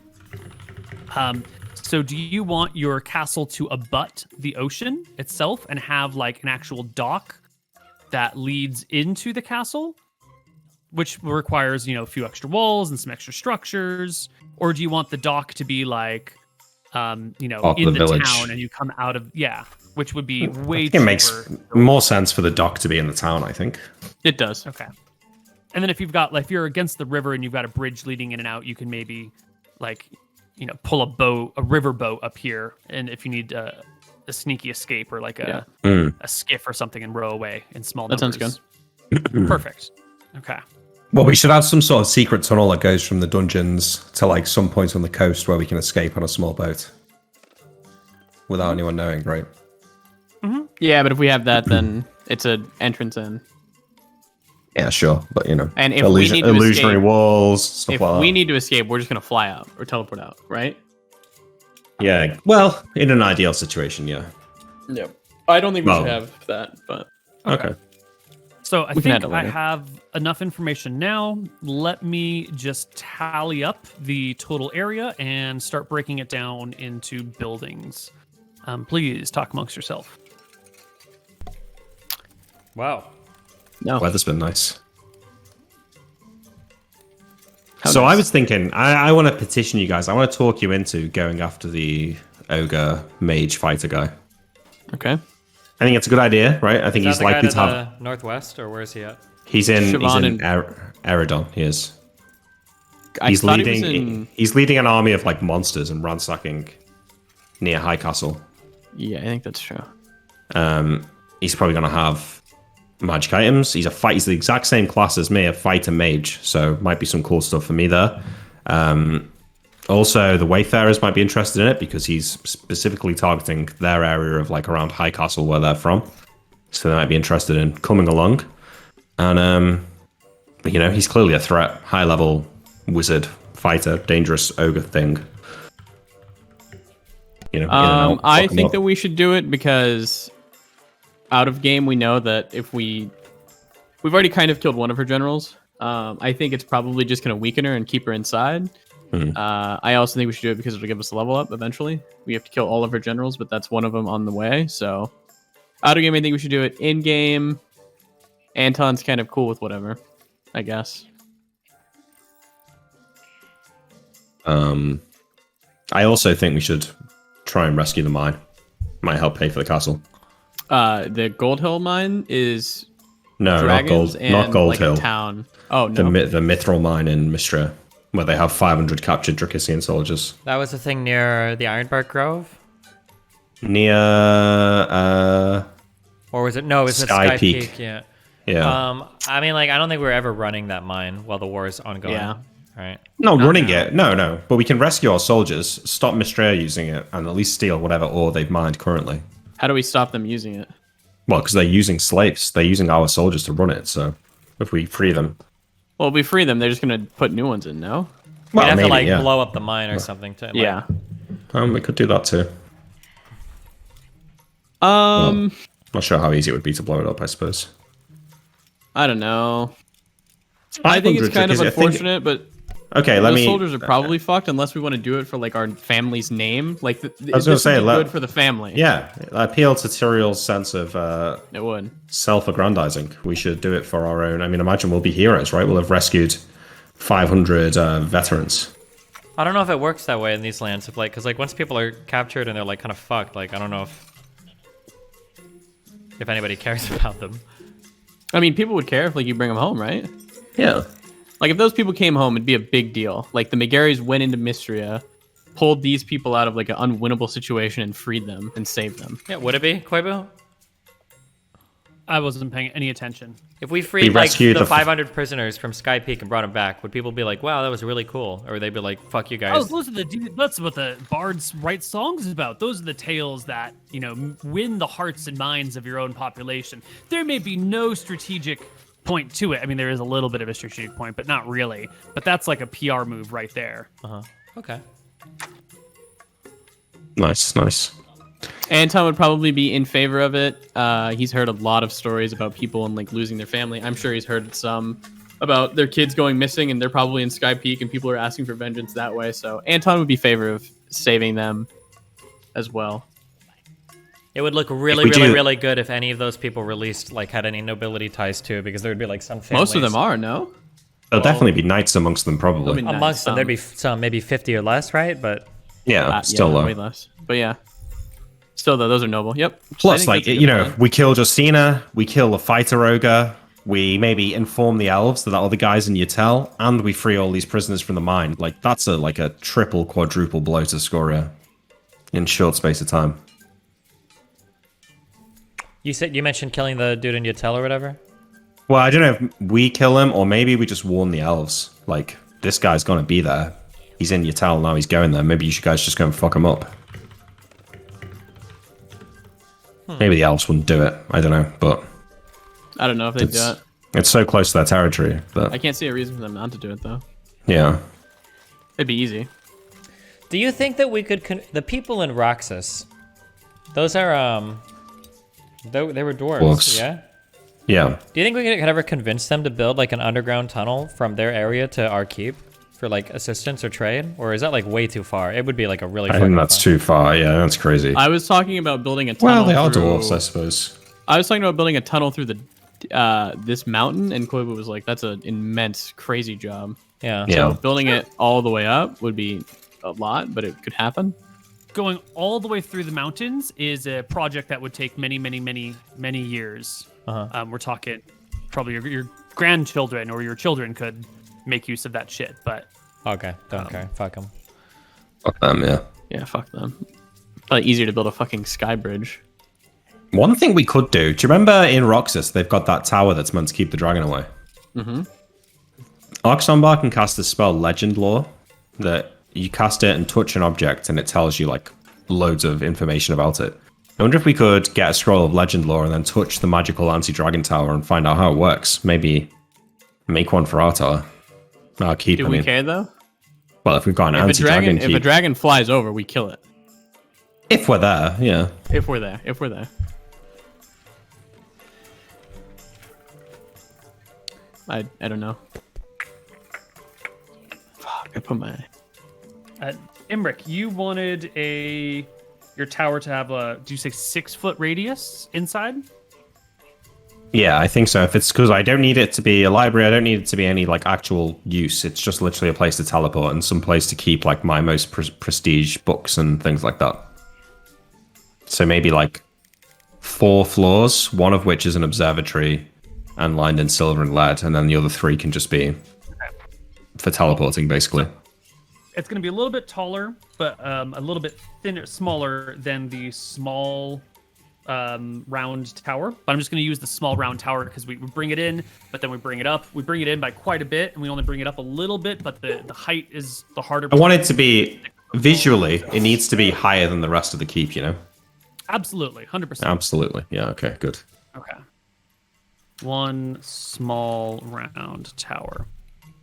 So for the building, the main building, without the cellars or the thief stuff or the garden shed or the walls or the moats, we need 2 grand buildings, 1 great building, and 1 small round tower. For those of you following along with the book at home. Okay. All right. Which is just you. Copium. I think. Which is just me. Surely they're looking at the notes. Someone's going to watch this with the book while they go through the VODs. It's going to happen. Yeah. Your dungeons. So what? Just to talk, I guess. What is the plan after the castle building episode?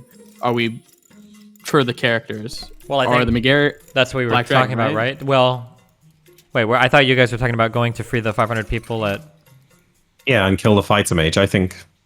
Do you think I that's think we like the should- first thing? I think it's just- good to do it now because we've just killed Justina, and I think it's like a 1-2-3 like combo against Scoria. She's going to be reeling. Well, I think she If already she's kind of wrote Justina off because she's like, "Fuck you."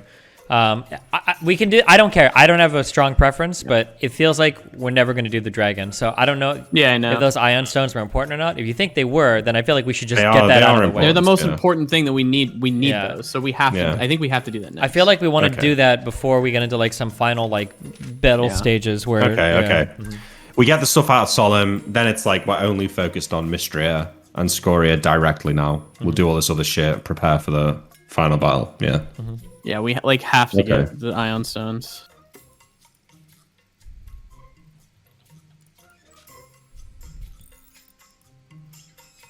Right. Large buildings have 1,800. 4180 divided by 1,800. So we need 2 large.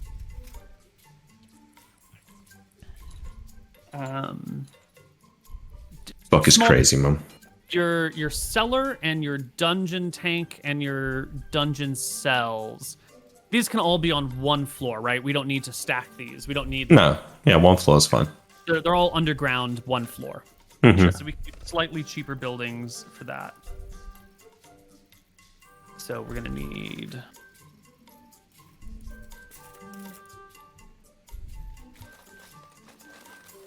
Anywhere we can get a saw of mighty cutting or a spade of colossal excavation.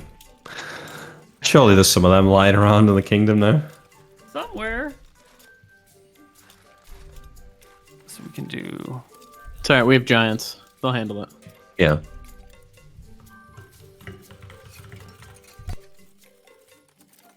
We're gonna haste those motherfuckers too. Yeah. You're gonna lose I'll some DH years you. of your life. Oh yeah. DH them. Awesome. That would be funny. There's some fucking I stone guess one giants thing running before around you at max finish speed. up, are the Aridonian people? Do they? I don't know if we make the offer. I guess I'll ask the brothers. Like, these aren't our followers now, right? Do we want to? I guess they could always stay in our housing. Our Wait, guest they're not houses our if they need followers, to. are they? I think it's better to keep them separate from us somehow. I think it's nice to have like an elite squad that we can call on that aren't related to us. Wait, you wait. know? What is our relationship with them? Are they like actually officially followers now, or The the which Wayfarers? ones? Oh yes, we can include them in your henchmen now. They've gone through hell with you. They've seen a bunch of shit. You guys have loaned them magic items. They've loaned you magic items. You have a long working relationship. You've provided them with a secret badass wizard base in a mountain. They are now your followers and henchmen. Missed. But I don't think we Like, need them in really the keep, big. is what I'm saying. Whoa, hold on, wait. Although Lord Khan, we have- There's no reason not he could to. be the wizard, right? Wait. Do we have all of them then? All the people we talked to that were part of the Wayfarers are now under our. All 4 of them. Okay, can they make those? There were. Can they make those summoning circles? Can we have one of those like in our place to like do the long distance traveling or? The circles of slow teleportation. Yeah, they had circles of Right. If slow they're our teleportation. followers, then we get that. Yeah. Yeah, it is a magic item that they possess, or a series of magic items that they possess that move from one to the other. But it's You slow, want right? to Normal agree to teleport's put faster. one- You want to put one in your base so that they have easy access to your base, and that you have easy access to those other ones. Well, can they tell us how it works? Because if an enemy gets it, I don't want people just being able to teleport into our base. Also, are Right. these like all connected? So like if they've got like 10 of these all across the land, if they build one in our base, can we teleport slowly to any one of these circles? Or is it just So they can't Yeah. build them. They have a fixed number of these items that they have carry around and leave in places. So it's a mobile item. They have 1, 2, 3. I think they have 4 of them. And right now they've got 1 in Eridon, 1 in Mystria, 1 in Drekis, and I don't think they've told you the location of their 4th one, but they have a 4th. We ask, where is it? Was the 4th one not in the tomb in Roxas? Oh, that's no, that was the 3rd one that they've moved to Drekis. Oh, right. Okay. They had 2 in Eridon actually. If you bug them about it, there's a second teleportation in southern Eridon that they've got. How long does it take to travel from one area to another? I know it's called slow teleport. Walking speed. Walking speed, but as if you were to travel 24 hours a day. So, Oh. How many people can You know. fit in one? you can move. They are about 10 feet wide. So as many people as you can fit in like a 10-foot hula hoop. Do they like disappear as soon as they start traveling, or do you need somebody to activate the item? But my next question is gonna be basically, can I like move an army through these things? Yeah, can we use it to rescue the soldiers?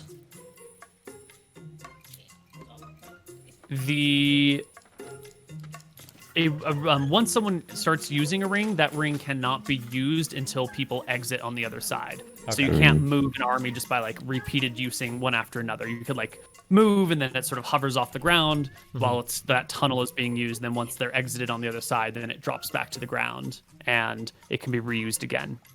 So as many people as you can fit in a 10-foot diameter. Which On is that point, Neil, you know the cleric spell dimensional folding, is that still in the game or is that not? I don't see any NPCs using it. I think I have it. Oh, do you? It's the one that makes like a portal, basically. Yeah. Between 2 points. Mental foldings around. Do you have that, Anton? I don't. I have some other dimension. Oh wait, hold on. I'm on the wrong spell list. Because we could get a scroll of dimensional folding. That's how we No, free I the don't have prisoners. Nope. We can just make a portal and everyone can walk through it. Back to our keep. Or back to Wicktron Renter or whatever. What level is it? Level 5, I think, or level 4. Oh, yeah. We can't get a scroll then. Probably, I would guess.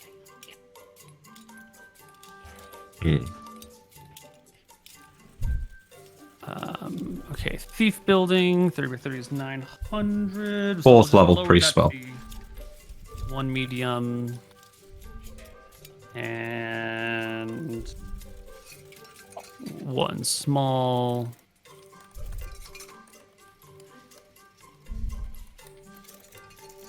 Plus digging. And this is plus digging.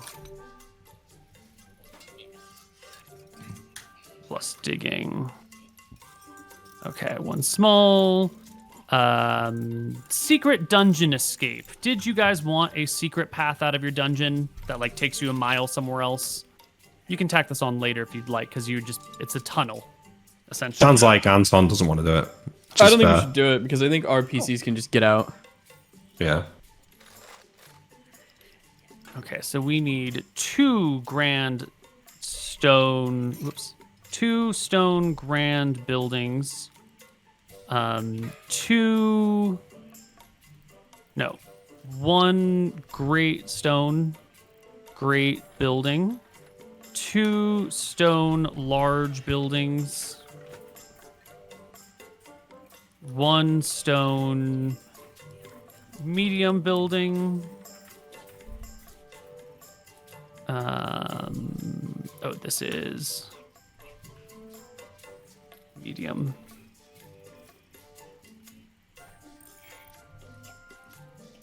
Excellent. So great tower.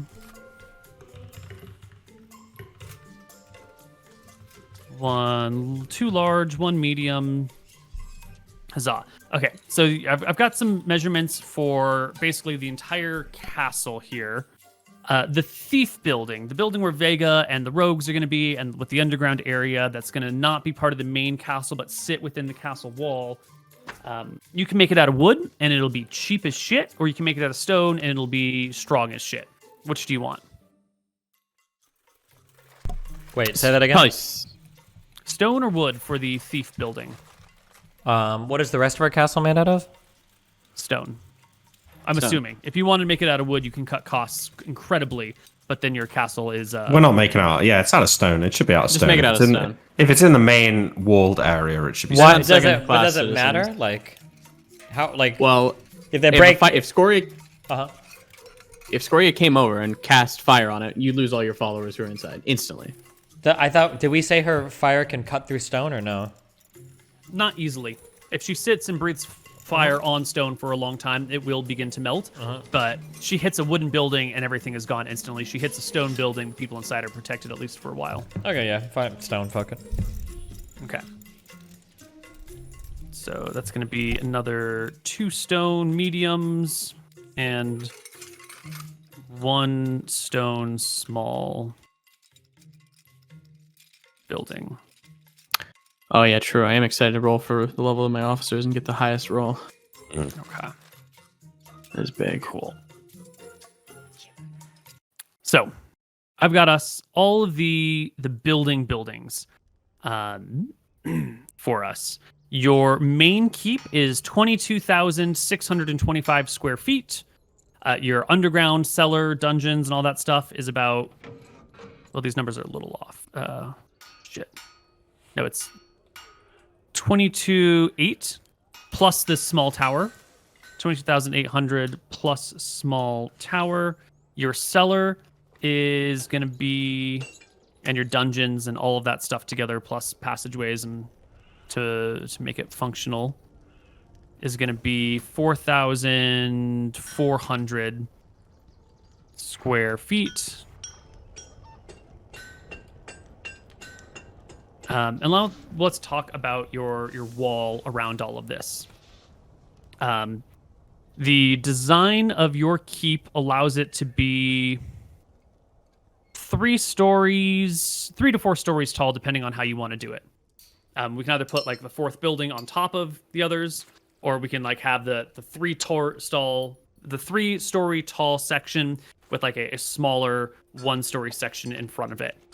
Those decisions we can kind of leave a little bit to later, but what is important is to figure out the size of the wall that you want to wrap around your keep. How much total area do you want to hold within it?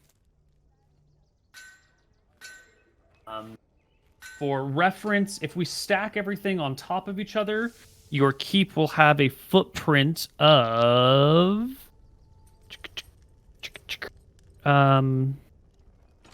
80 by 80.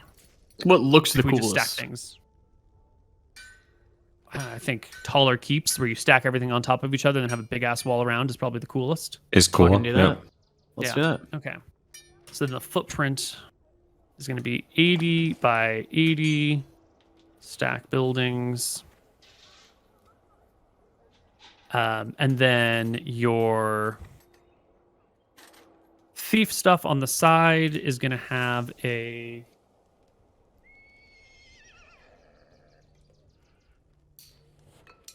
essentially like a 20 by 40 building.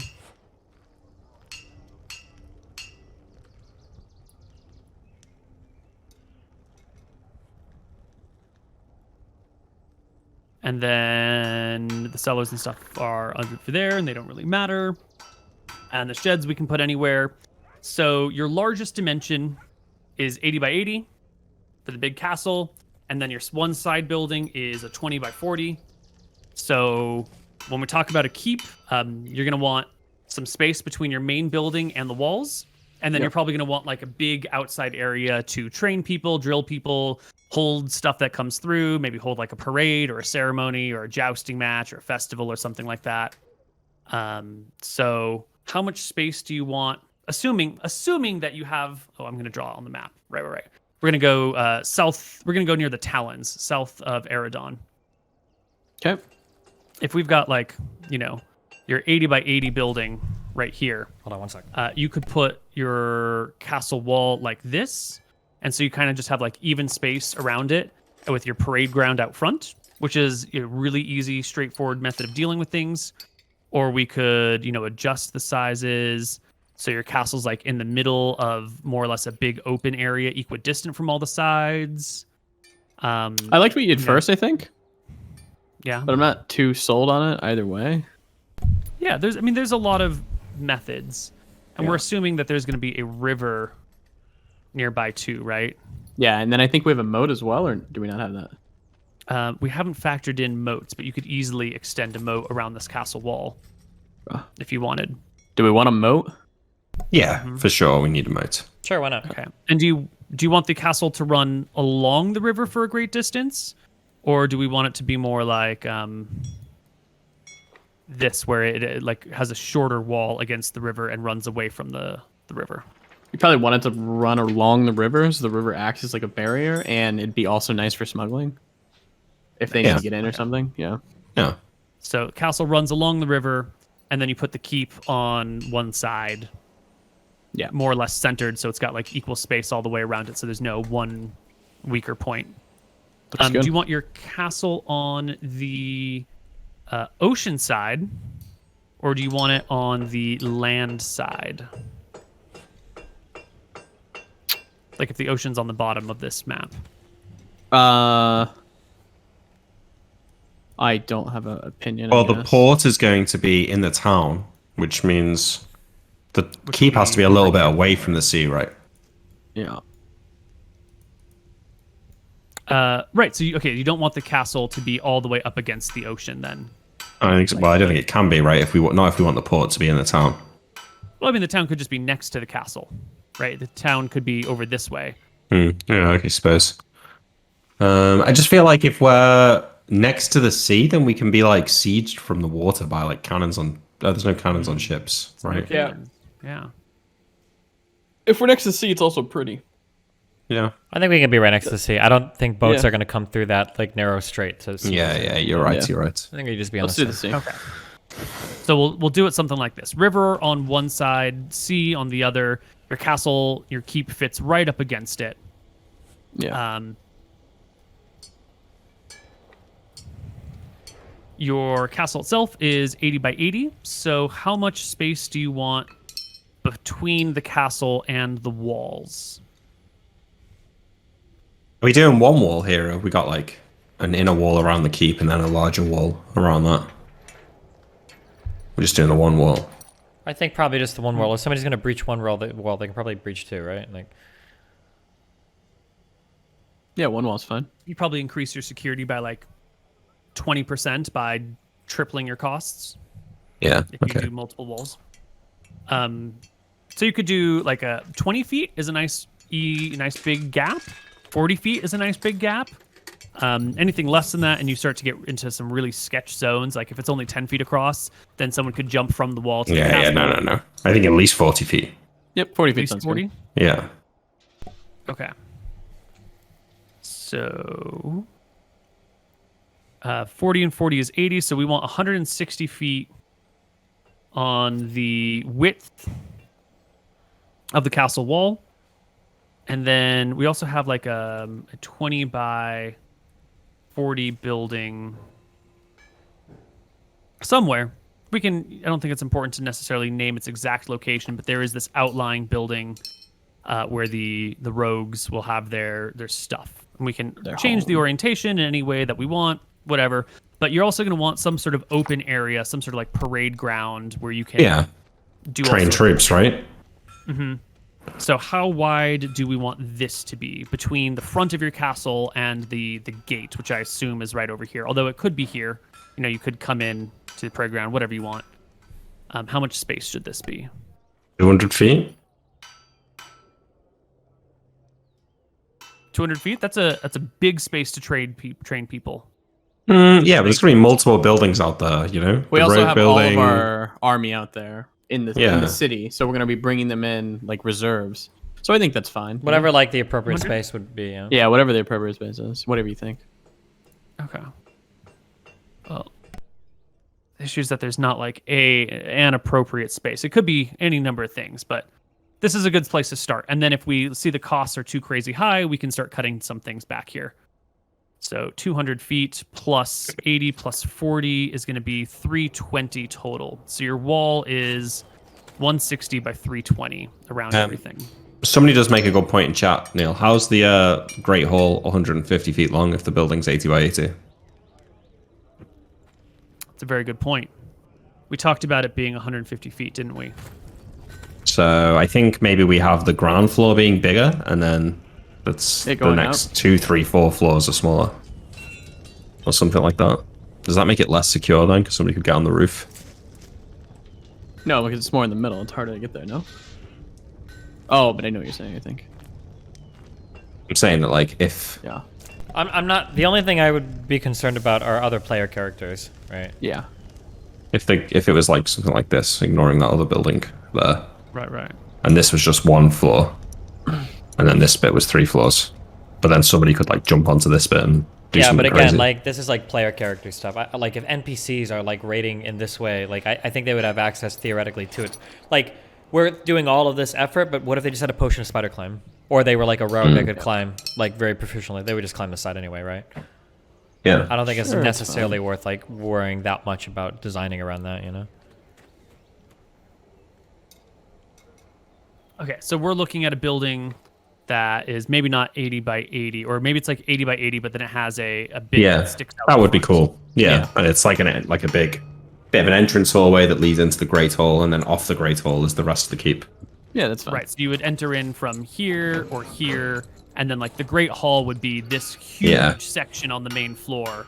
Yeah. And you might even have like side entrances that are whatever. Yeah. Perfect. Okay. Badass, yeah. And we can reposition these things as we desire. If you want to like shove this off to one side or the other to give yourself more training ground, then we can do that. But most importantly, 320 by 160. 320 times 2 plus 160 times 2 is 960 feet of walls.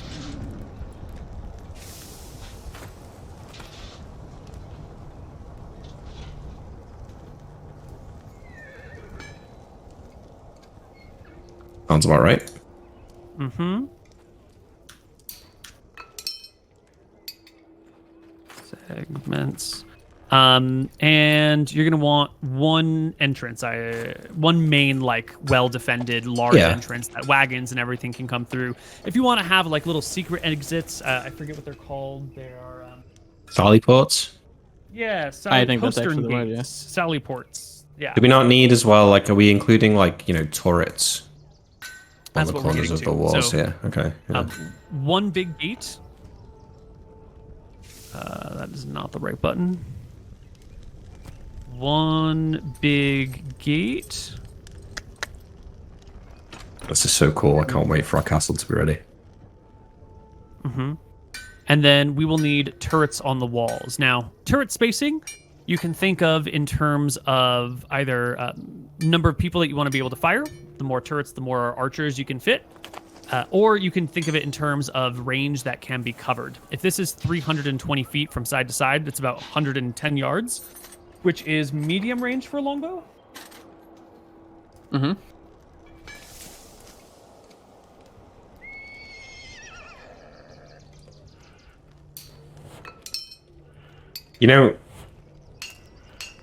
We just need ballistae on top of the walls as well. Now, let's not forget that. It's going to be like Yeah. super important. Yep, we can absolutely add ballistae to the cost. And sorry, while we're on it, can we have the entrance being on this bit instead? Absolutely. Whichever Just side because you want. when people walk in, I want them to look at the grand entrance. I don't want them to True. have to like come around the corner to see it. Gotcha.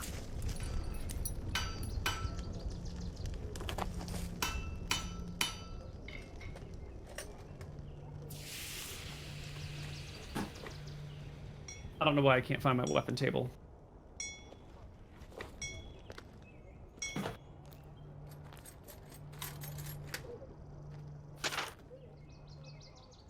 You will have expert longbowmen with broadhead weapons. Medium range is 100 yards, so 320 feet long does put them at. If one corner were to be attacked, then this like last 20 feet would be out of range.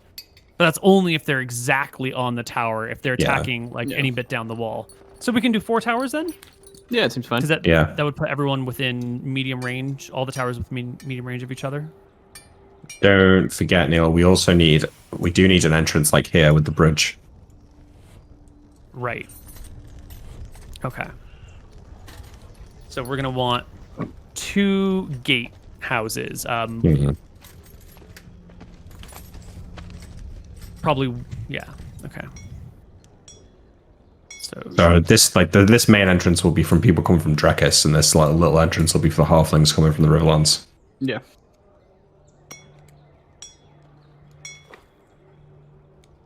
And what about moats? Do you want a moat also going all the way around the keep? Yeah, just these 2 sides, I think, though. Yeah. Yeah. So you'll end up splitting the river essentially and putting an extra channel that walks around everything. Yeah. That makes it easy, yeah. Yep. Totally. No, it's going to be so cool. I mean, clearly want to get some like giant, massive crocodile monsters in the river as well, right? Just throw rust monsters down there. The ultimate And OP this creature. also For real. Get some aquatic dwarves in the moat. this also means a drawbridge.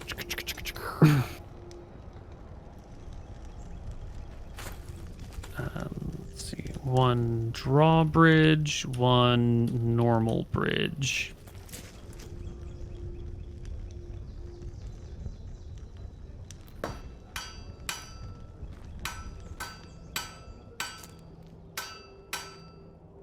Okay.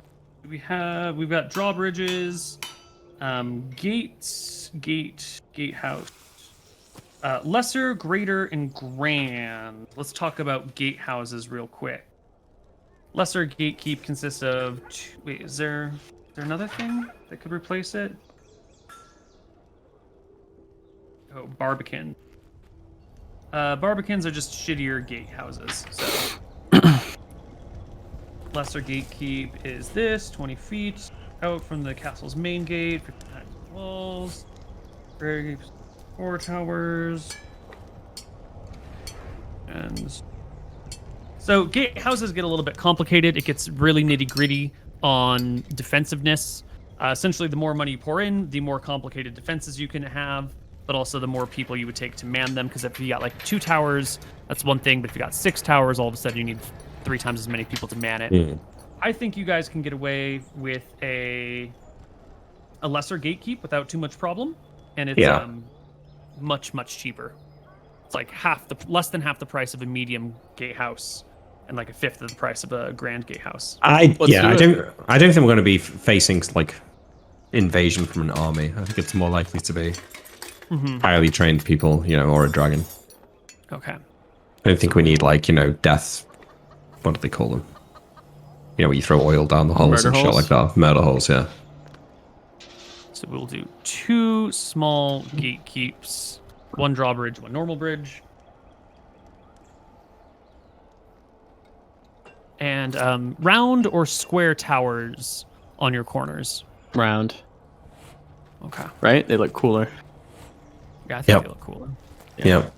They're It's also slightly obviously more it's defensible. too late to change all this now, but I mean, like, just asking, how Do important? we really need a castle? No.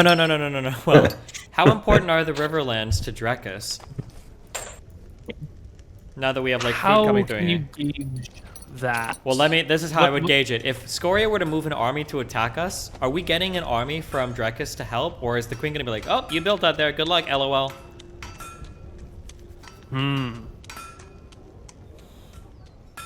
Reinforcement would be a likely thing depending on the scale of the attack, right? If you're surrounded by 100,000 soldiers and 10 dragons, then maybe it's not worth it regardless of the value of that keep. The Megaries living there is a pretty important thing, right? The queen is a close ally of yours and she wants to empower you. She wouldn't want you guys to be pissed at her when the war is over. There's a certain level of healthy respect the queen needs to have for you guys. Okay, just making sure that like any other like city or nobility like keep within the realm of Drekis, that like if we get attacked, we're not like, oh, well, you decided to build it there, you're all on your own. I just making sure. Okay, Yeah, that's it. that's a good question. This is a higher risk area that you're building in, but you are some of the most important people in the kingdom at this point. I mean, by the Riverlands paying taxes to Drekis, surely the queen owes them protection, no? Certainly, absolutely, they are subjects. Yeah. Yeah. Cool. Alrighty.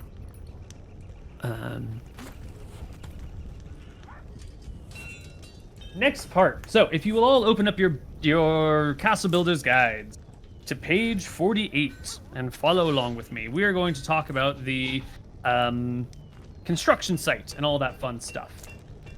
First to talk about is climate. Right. Factor. Surely we're looking at more moderate here, right? I think this is a fairly moderate area. See, mild winters, long growing seasons, otherwise comfortable to dwell in. Nearly any type of human society can be found there. See, temperate areas, short but adequate growing seasons. I think this area is moderate. Mm-hmm. It's a fairly lovely area, the Riverlands. Geography. Is this like rolling hills? Yeah, let's see. This book, if you look in the temperate, it says examples of temperate zones on Earth include New England, portions of northern Europe, and much of southern Canada and the Soviet Union. Jesus. Really dates them. Yeah.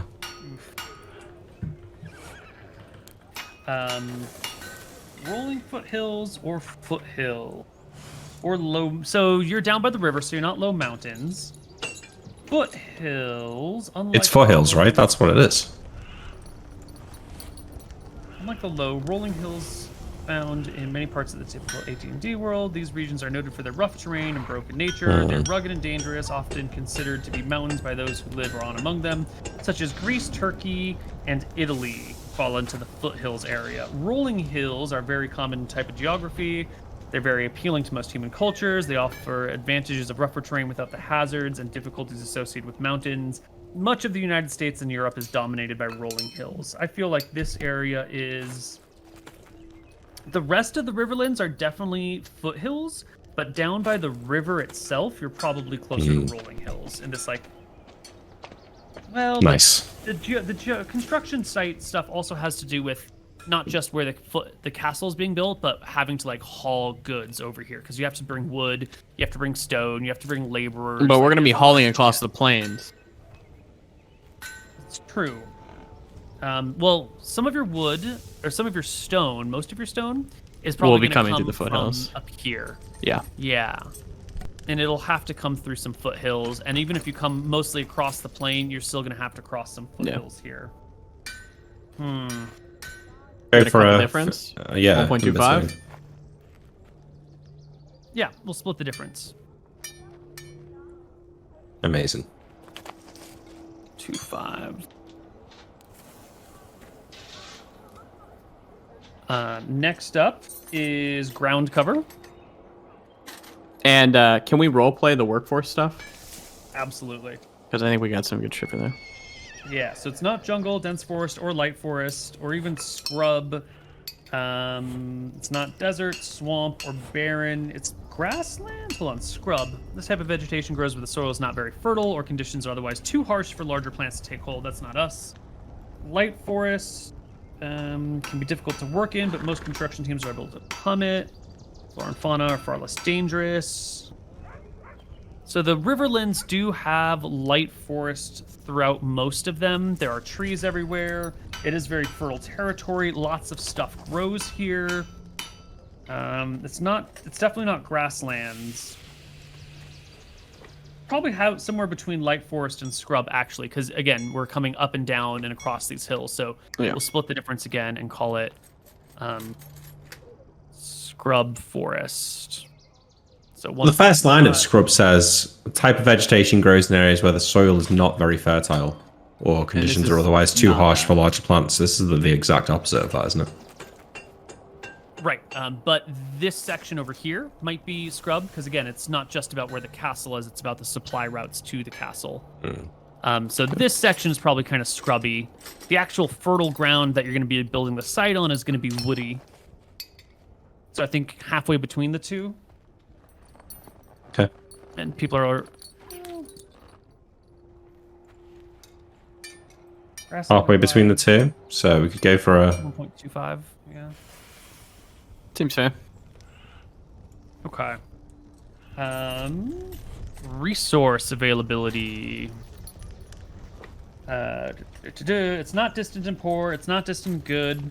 It's probably going to be near and good, with the exception that you're going to have to build a quarry up in these mountains. And I think the building. Well, quarry even hard to make from scratch?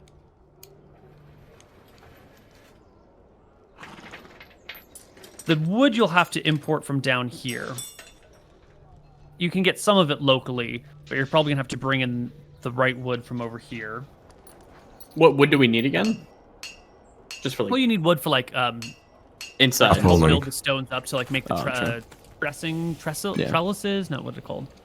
The walkways that you use to like stack things up. It also has to do with like craftsmen and tools, and most of your tools aren't going to be built on site. They're going to have to be imported. So why don't we say it's going to be... There's not really strong definition of what distant is. Castles being built in the Arctic, then stone and food must be imported from far away. Let's see, distant and poor. This category is used for whenever the resources, stone, food, tools, and so forth, are far from the construction site and inferior quality. I just think somewhere between near and good and distant and good, so 1.25. Yeah, I think so. I think we can split the distance again. Some of it's near, some of it's far. It's all good. It's all good, but it's, the distance is going to be a little bit awkward sometimes. And your workforce. They are not nomadic. They're not semi-nomadic. They are regular. Well, should we roleplay this as well? Their societal type is definitely agricultural, but the worker skill and morale is definitely what we should be role-playing. Okay, so Tyrael had talked about we were going to trade either dragon armor or magic items to get like there is a family probably who has like the best, most skilled like builders and stuff is kind of what we were going for. So we were going to not trade, but we were going to give them, items as like a, hey, like we're your friends, da-da-da-da. And then we were going to ask them like, hey, can you also come make our keep for us? I think that was the plan. Yeah. And we're also going to enroll the giants, and they should be extremely high morale. Got it. Why don't we take our second break here? I've got some things to say about this. We'll be back. Hello, everyone. So let's talk about worker, skill, and morale, right? Those are the two things coming up. Yeah. Yep. You guys have this connection with this gentleman through which a proposed marriage has also sort of been set. This guy named Richard. Your mom flirted for a little while. She wanted to marry one of you to his daughter, right? And he was the guy who had the warehouse that the woman, was pissed about, yada, yada.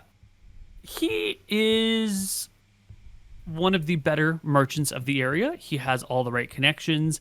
And when you're talking about building and keep, your mom reaches out to him and talks with him.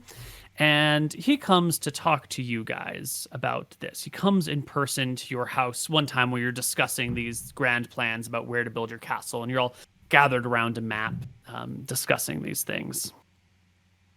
And he brings with him some bad news. Well, good news. Good news for him, bad news for you. It seems that his son-in-law, who was thought to be lost and dead in the southern Isle of Caledonia, has actually somehow, against all odds, survived. By the will of Matrigal, goddess of hope, he has managed to make it through incredible hells. We would know this guy, right? We've all heard about him, probably. Not quite, because he's Or been no? down on this island, operating alone, quiet, out of the way. You've heard of the expedition to Caledonia that's brought back wealth, but like the people who are on it haven't really been heard of. In fact, Richard's been he's been the waypoint between all of that operation and the kingdom. So it's been like his operation that he runs with his son as the lead explorer, or son-in-law as the lead explorer. And he was thought to be lost and dead, and then he turns up much later alive. However, his survival through these trying times came at a cost. He is aged, and he is disfigured from this endeavor. His legs have been turned to stone, and there is no one in town who is high enough level to stone to flesh him. And there are no more scrolls of stone to flesh left after all the wars that have gone on. We don't really talk about the actual day-to-day front lines, the actual battles happening, but there have been petrifications, there have been Gorgons deployed, there are soldiers who went to Eridon who ran into demons that turned people to stone. And by the time poor Kel William returns to Drekis, there is no one left to heal his legs. How old is he? He was in his 30s when he left, but now he looks like an old man. Well, Belthar grants me the powers to DH him. I could handle that. Emmerich, do you still have that scroll kicking around? Maybe. Obviously, we'd be trading. well, The scroll is a- flesh to stone, not stone to flesh, unfortunately. Cast it wrong.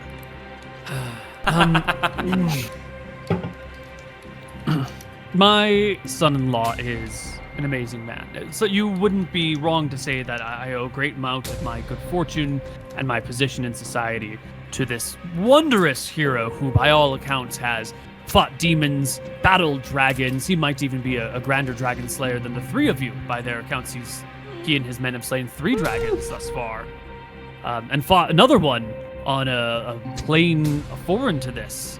We've slain 5. Well, Well, actually 6, including the black dragon that we got, what, a week back, brothers? Yeah, we lose track of them, you know? We're just knocking them out left and right. I suppose that is only an average of 2 each, though. I am not trying to compare, Of course great not. apples to great oranges or anything like that. But Kel William, my son-in-law, wonderful, wonderful man. Unfortunately, he is again off on another mission proposed by the Queen. I think you are all in the Queen's great confidence, and it would not be improper for me to share with you the details. He's gone to Eridon to deal with the man known as Count Vicious, the Sure. one who leads an army of the undead out of, I believe it is the town known as Fortune. You see, the lands of Eridon, the Golden Sea, are promised to he and his men who went south. And he's off to deal with that. And also in hopes to find a scroll to fix his legs, while the Queen sends messengers far and wide in an attempt to find someone with the scrolls or the magic to repair his long-lost legs. Once again, my beloved, trusted son-in-law, who I would do anything for, finds himself on death's doorstep. Our former arrangement will have to come to an end, assuming that my son-in-law survives, of course. I would feel uncomfortable telling you to be put on the wait list for my daughter's hand, but essentially that's what we're having to do here. If you were to be the what do you call it, fiancé of my daughter, I would be able to funnel a great amount of workers of great skill and great eagerness towards the endeavor of your castle. However, off into distant lands my son-in-law has gone, far, far away from Drekis, where no one can keep an eye on him. And hopefully he comes back alive. He's a good guy, Nick. He's a good guy, yeah. What is the name of the merchant guy again? Richard. Oh, Richard, what are you going to do to make this right? True. Engagements happen all the time, and they fall apart all the time. That's why we have a period of engagement. It's like escrow for a house. These things don't always pull through, unfortunately. I mean, this engagement didn't really fall apart, though. In a way, you've kind of scorned my younger brother here. The cleric of My vengeance. son-in-law coming through out the other side against all odds alive? Well, it sounds Richard, as I though- must say, it sounds as I must though say, you- I'm devastated. And it sounds as though you promised your daughter's hand in marriage, and that wasn't yours to promise. I'm her father. And she wasn't a, what would you call it, a bachelorette? A widow. She wasn't. She was not a widow. Well, we all thought she was. We all knew she was. Caldonia vanished. There was no place left to be, and he went with it. How many other Was it men? for 9 did you, months until he How many showed other up? men did you promise her hand in marriage when we went out on our dragon slaying adventures? There's no one other than the McGarrys and my beloved son-in-law, Kel William, who I love and hold dear to my heart, that I would like to see with my daughter. Any of the McGarry brothers would make a fine husband for her. Some might say even a greater husband than Kel William, who is now aged and deformed and certainly not of the same noble stock and closeness to the queen. But Anton- he is a great, mighty warrior, perhaps even a mightier warrior than the three of you. You should see him with his flaming sword. Anton's gonna give Tyrell a little bit of a Magic wink and armor. His great wealth of magic items that he carries with him to fight the monsters of the undead. Oh, the treasures he's obtained overseas. Well, I think magnificent. we're probably good here. I guess we appreciate you coming to tell us. If you and your daughter and son-in-law would like to visit in the future, we'll be sure to build a wheelchair ramp for them to enter the castle. But otherwise, He can walk. He's got amazing strength, stronger than any man I've ever met. But it might be because of the magic belt he has. goodbye. No, he's just like. yeah, we see him out. Goodbye, Richard. Okay. Anton will remark after he leaves, wow, that man really loves his son.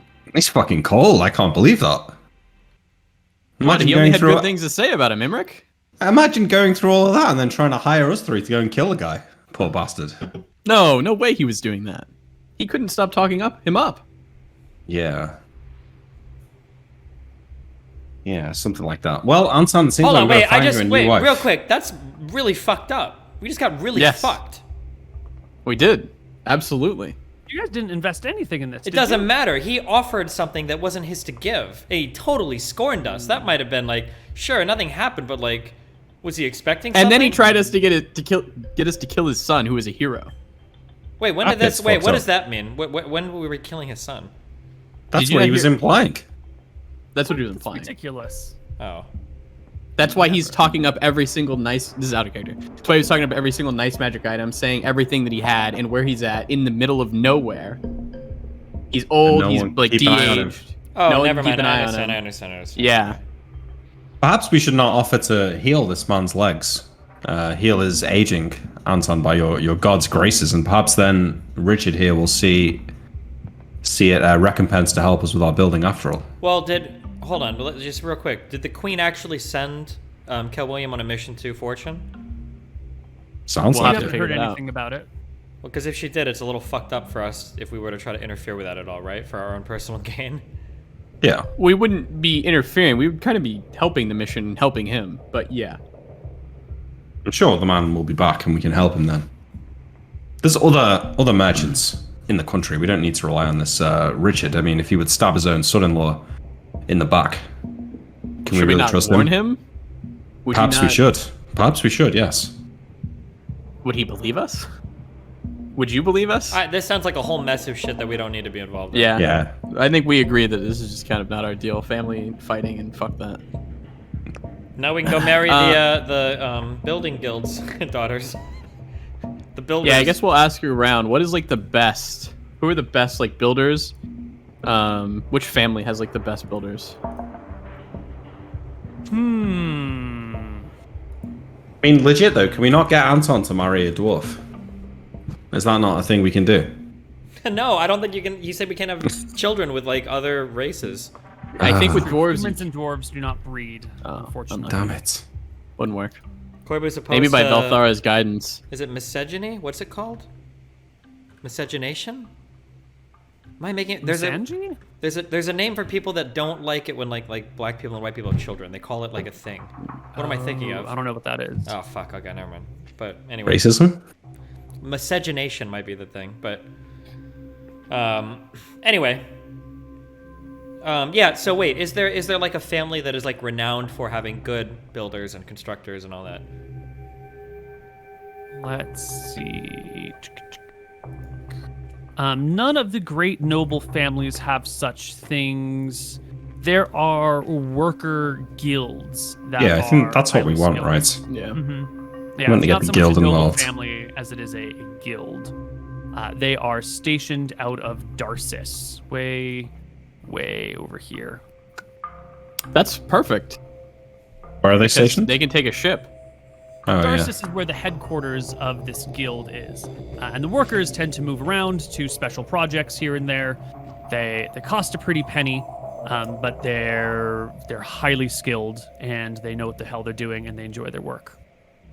Are they independent of the government? Could the As queen much like as one command can them? be.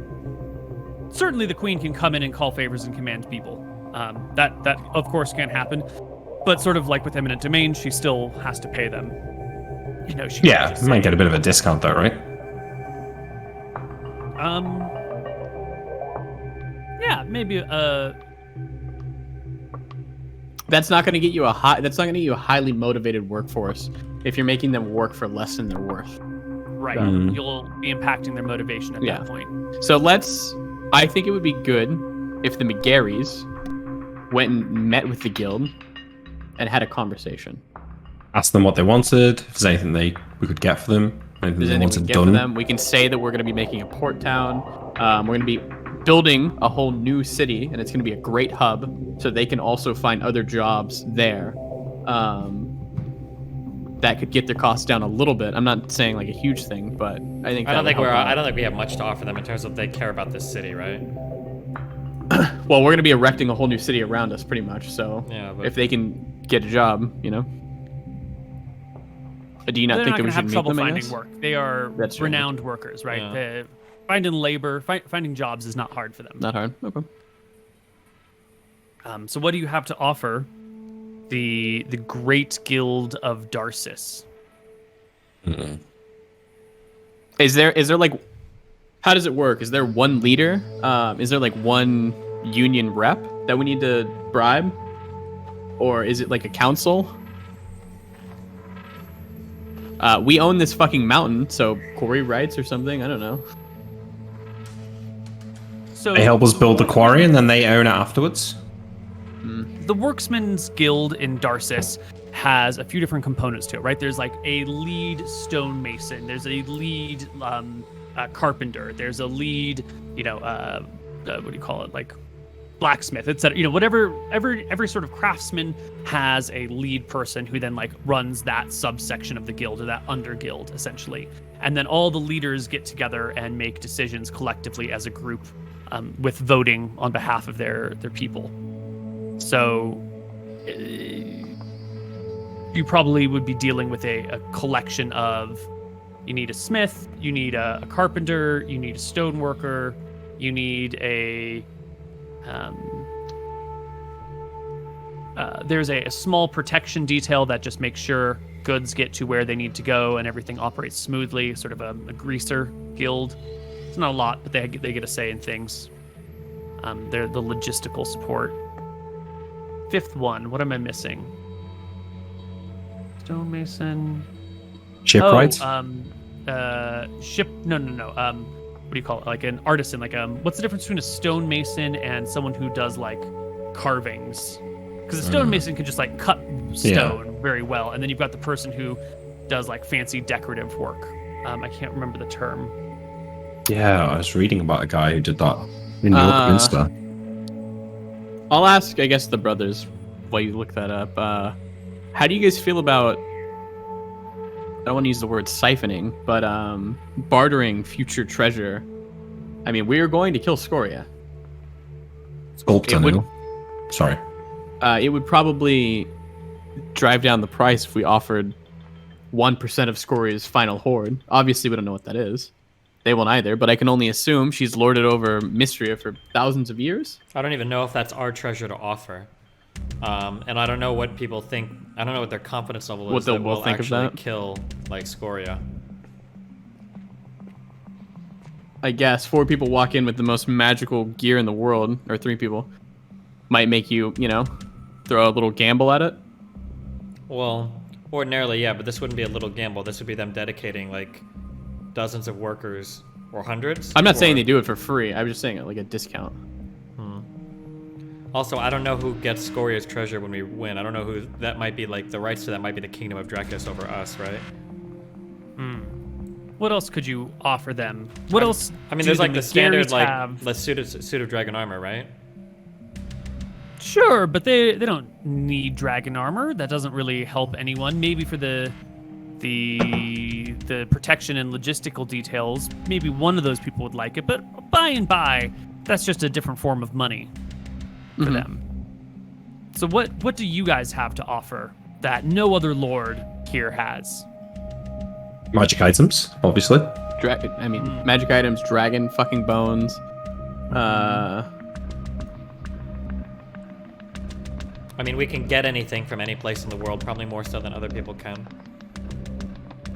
Yeah, more like we offer a service. Like, what is it you want done? What do you want found? We can get it. Maybe it's in Solemn. We're going there anyway.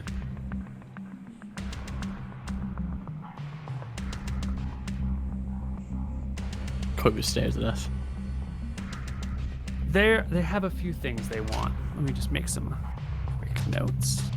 We also have, technically, we have, was it 50,000 mithril coins or 5,000? 5,000. I don't know how much that can be melted down to make or craft things. If they're fine craftsmen, they might be able to work with that, but... That's true. Mithril might be worth more to them than normal. Yeah. Or mithril in large enough amounts that they could use it for pieces of art.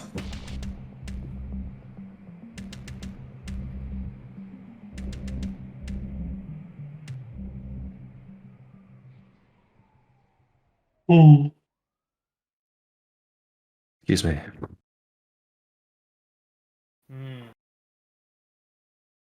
Definitely have things that they want. Coming up with a list of them, a little bit harder than I had hoped. I said it before, I don't know if you just ignored it, but, you know, we got to build a quarry. Because not, what if we just give them rights to the quarry afterwards? We say, you know, help us build the cape, and then the quarry's yours. We won't need the stone That's a anymore pretty after good that.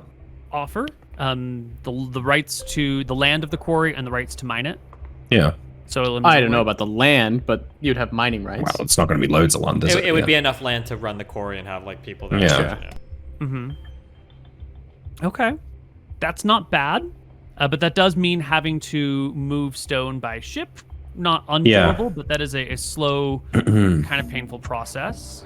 I also, if we're going to do that, we probably need to quell the pirates in this Spice Island region to make sure that their ships aren't being harassed as they're transporting the goods. I mean, that's not a problem, is it? No, Just take something time. something we could do. Yeah. Yeah.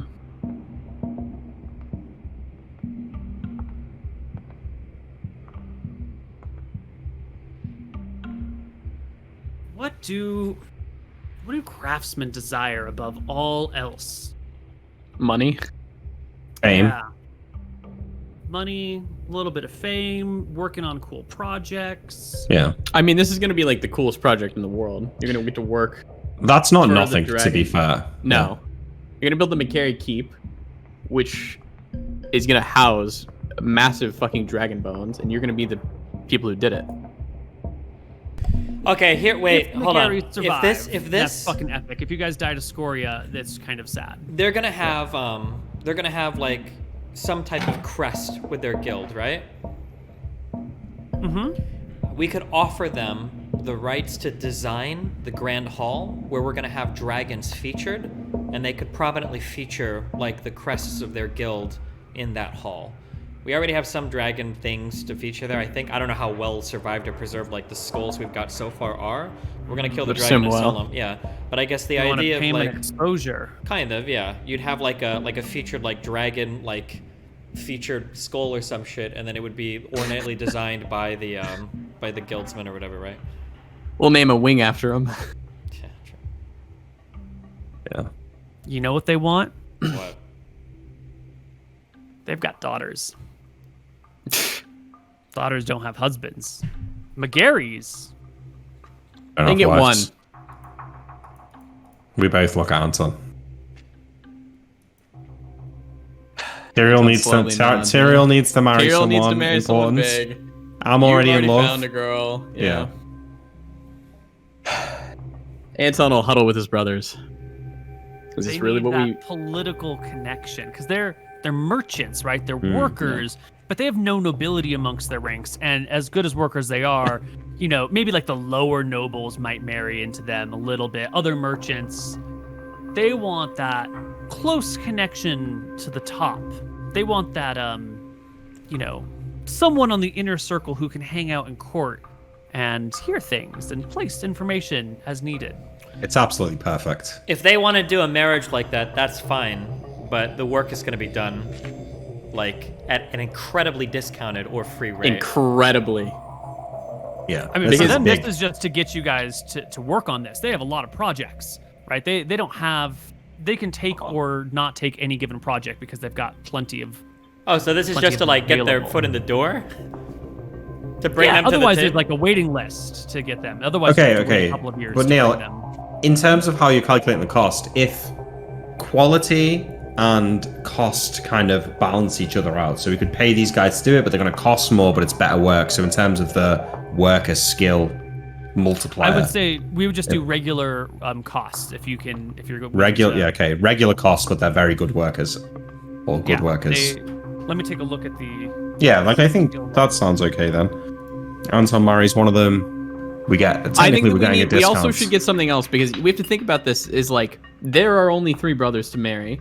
We're not like some shitter noble family. We're not even a middling noble family. We are the up and comer noble family who literally fucking slay dragons. And we're about to This marry to isn't just save a- some money on a keep? Like, This isn't just a small political connection. This would be like the biggest connection. It's like marrying fucking Obama's daughter. Yeah, listen. It's a big Imric- fucking deal. Imric might take one of their daughters as a concubine. That's what's currently on the table. Yeah. Like, I don't want to insult them at all. I But agree. we're going to need huge discounts, and the daughter's going to have to be smoking hot. I'm not talking 18. I'm talking like 16 out of 18. 16. That's asking too much, mate. Well, Nah. I can't. They can't promise you daughter hotness. That's going to come up to a die roll, right? Okay, There that's fair. are 4 heads of the We craftsmen, got 4 die rolls. right? And only one of them. How do you want to say? The they're sort of like all equals, but sort of like the Joint Chiefs of Staff have a chairman of the Joint Chiefs of Staff, like a first among equals. The stone mason is the first among equals here, and so they would like to have their daughter marry into the McGarry family. Let's just, before we do this though, let's say Anton was to marry the daughter of some rich lord. What kind of dowry are we talking about? Because it might be that the dowry of marrying Yeah. a lord's daughter is worth more than the discount that these guys are willing to offer us. Well, right. it's Wait, not don't the we usually pay the dowry? the family of the daughter pays the dowry? Yeah. Oh. Yeah. Fucking based. Yeah. So, what was I gonna say? It's not so much a financial discount; it's them being willing to take this job because they've got other jobs lined up. What are they doing? That's so important. Everyone's got shit that needs building, and they can divide their workers and send them off and doing this. This guy needs a bridge. That guy needs a tower. There's a wizard over here. There's a fortress over there. Here's a road that needs to be fit. There's lots of stuff to do. I mean, this is a whole fortress though. This is big money. Like, So, we would have talked to her mom. How much are we expecting to get for a dowry? Are we talking like 10k gold? Or are we talking like 500,000 gold? No, we are closer in the 1 to 10,000 range of. What? So that doesn't matter. 1,000 gold to marry a McGarry? well, the whole It cost of the depends fort's on- about 20,000 gold, so that's a lot. Wait, I thought it was It's 200,000. No, it's Oh, 200,000. it's 200,000, true. That was the first thing quoted, 200,000, yeah. The family of the daughter of the wife, it's their value that you pull from. So if you marry like a minor noble, or like a noble of some renown, then it's probably around 1,000 gold. If you're marrying like a fancy pantsy noble, it's probably in the 10,000 gold section, maybe a little higher. But that's Okay. a lot.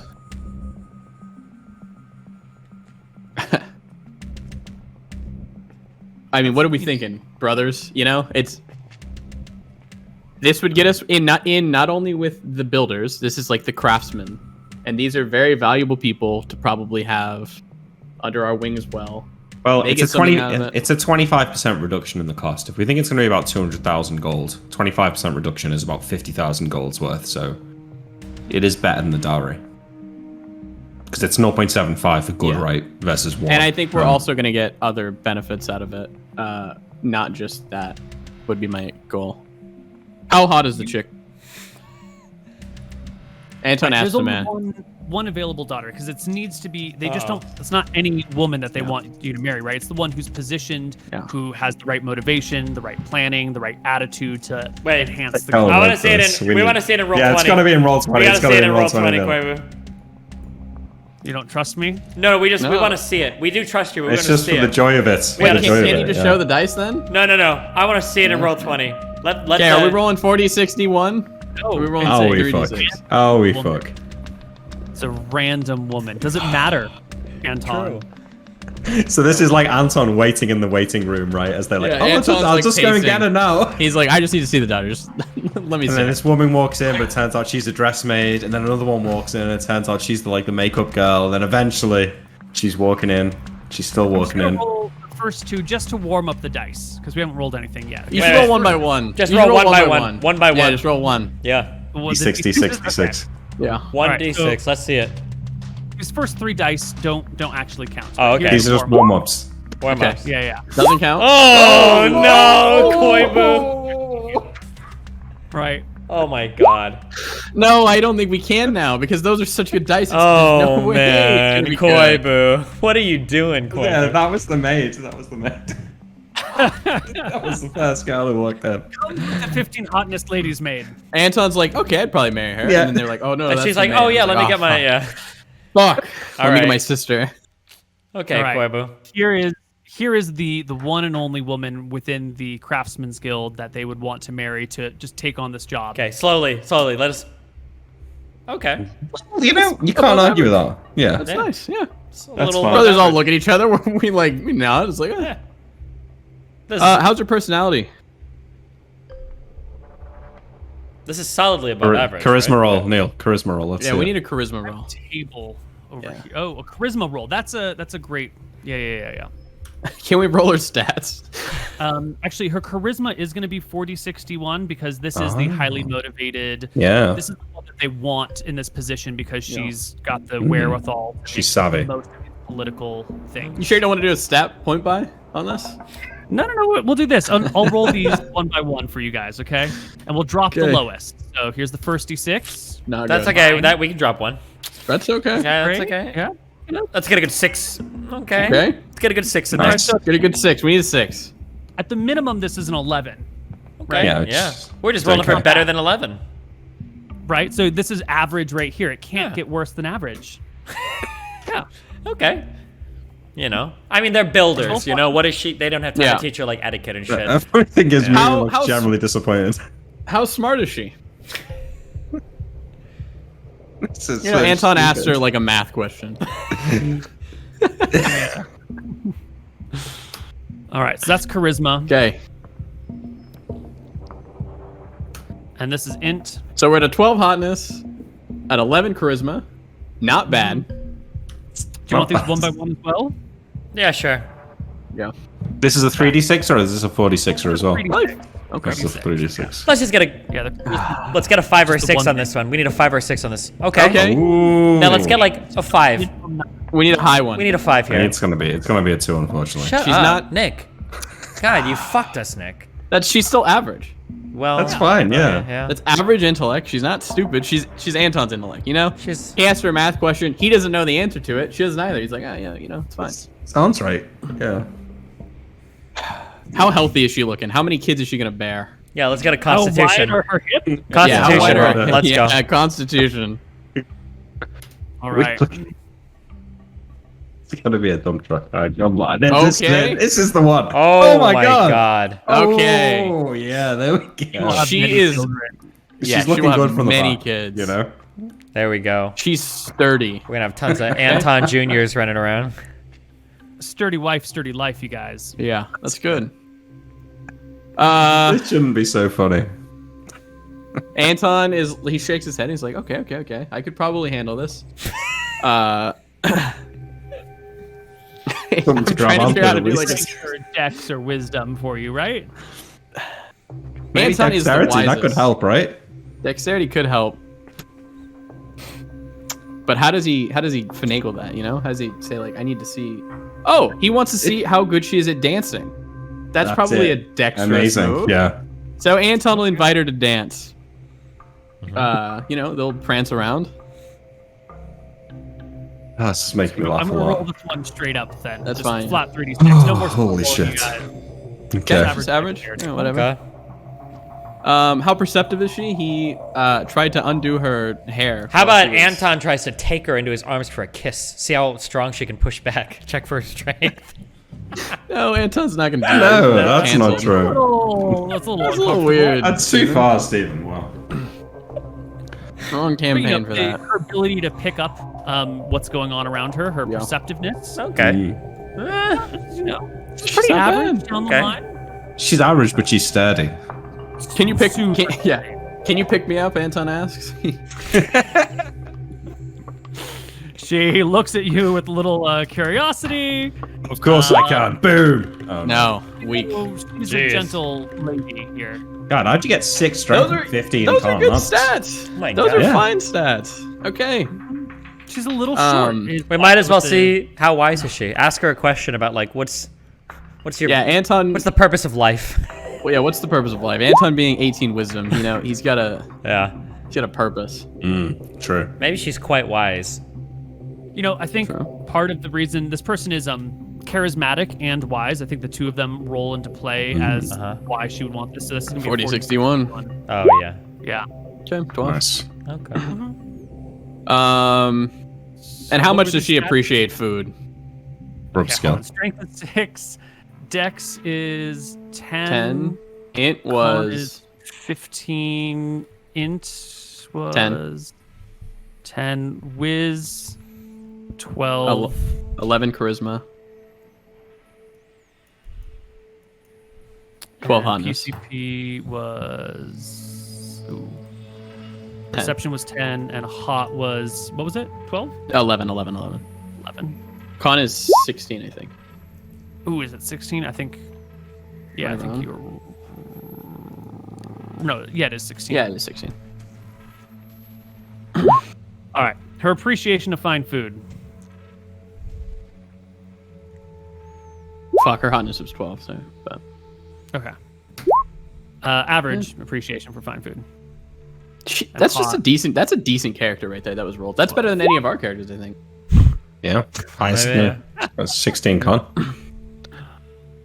Yeah. Okay. Anton will. Mhm. He'll talk to his brothers.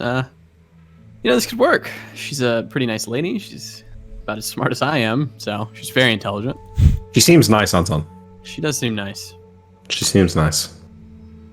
And ultimately, I think this is worth more than any dowry we're going to get from any of the other lords around here. I nod. Plus, I who's think to say this we won't relationship need... is good. We'll probably need craftsmen in the future. Exactly. And this is not just the stonemasons. This is the whole guild. And they'll come work for you. They Think are. of the wedding presents.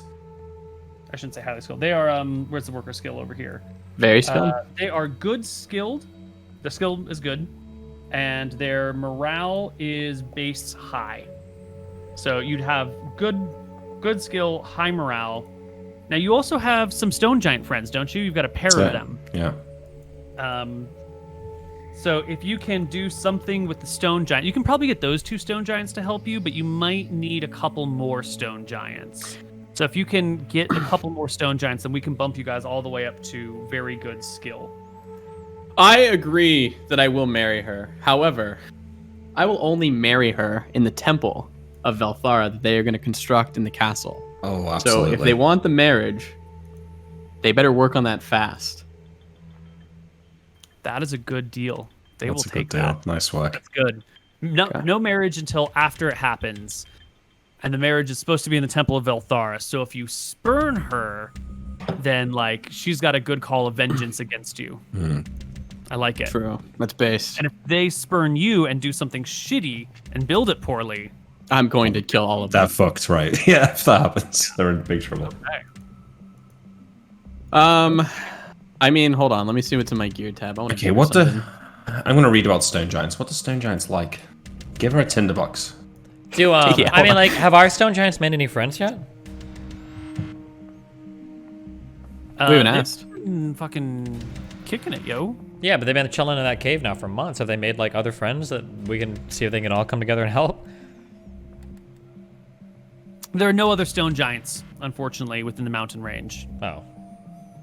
I got a good idea. Oh, sorry. No, go ahead. Quick good idea. I take her outside. I find like a basin where like water's in it. I'm sure that's somewhere. And I'll ask her to what is your most favorite memory from your life? Like what's your happiest memory? Oh, it's you proposing to her. I'm gonna time pull it for her. Her happiest memory would be this moment back before her mother died in childbirth. Back when it was her mother, her younger sister, and her father all together sitting on a hill overlooking the bleak sea on a really nice day when all the fog had blown away and there's just a little bit of wind, and she and her sister are like doing somersaults and cartwheels down this hill when it was just her family together on a little vacation a long time ago. One of those quiet, happy moments where there's nothing else going on and not a care in the world but for the now and the here. Anton will time pull it. I think I should have a 90% chance because I am 9th level now. Roll me a D100. If Yeah. it gets in the edge zone, we'll do some math. We're good. Yeah, it's fine. Yeah. She can see the moment reflected in the pool, and her eyes will widen as she realizes that this is that same moment that she can look back on. And she grabs either side of the basin and brings her face close, letting her hair fall into the water just a little bit as she observes the moment in all of its majestic glory. I will give her a charisma check. Okay. She keeps her restraint and goes quiet for a moment, watching her and her younger sister tumble around for a little bit.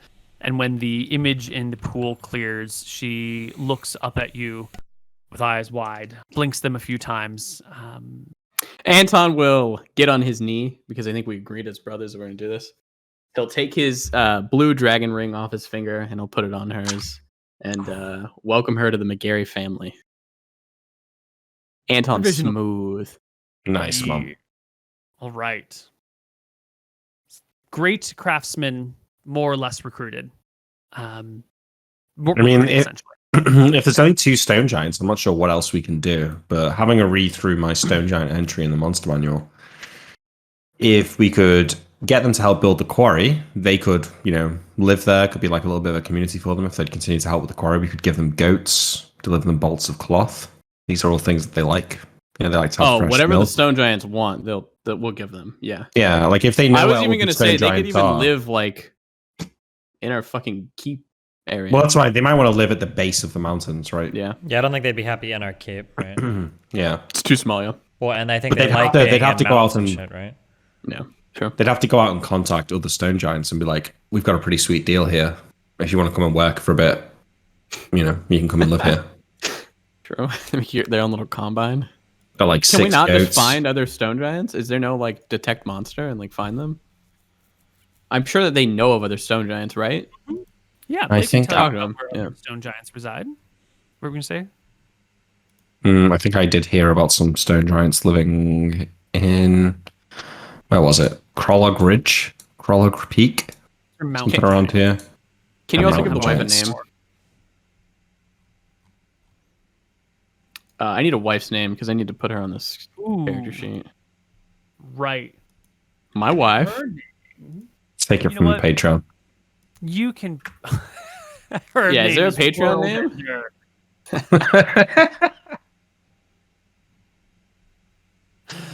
Yes, we should grab a patron name.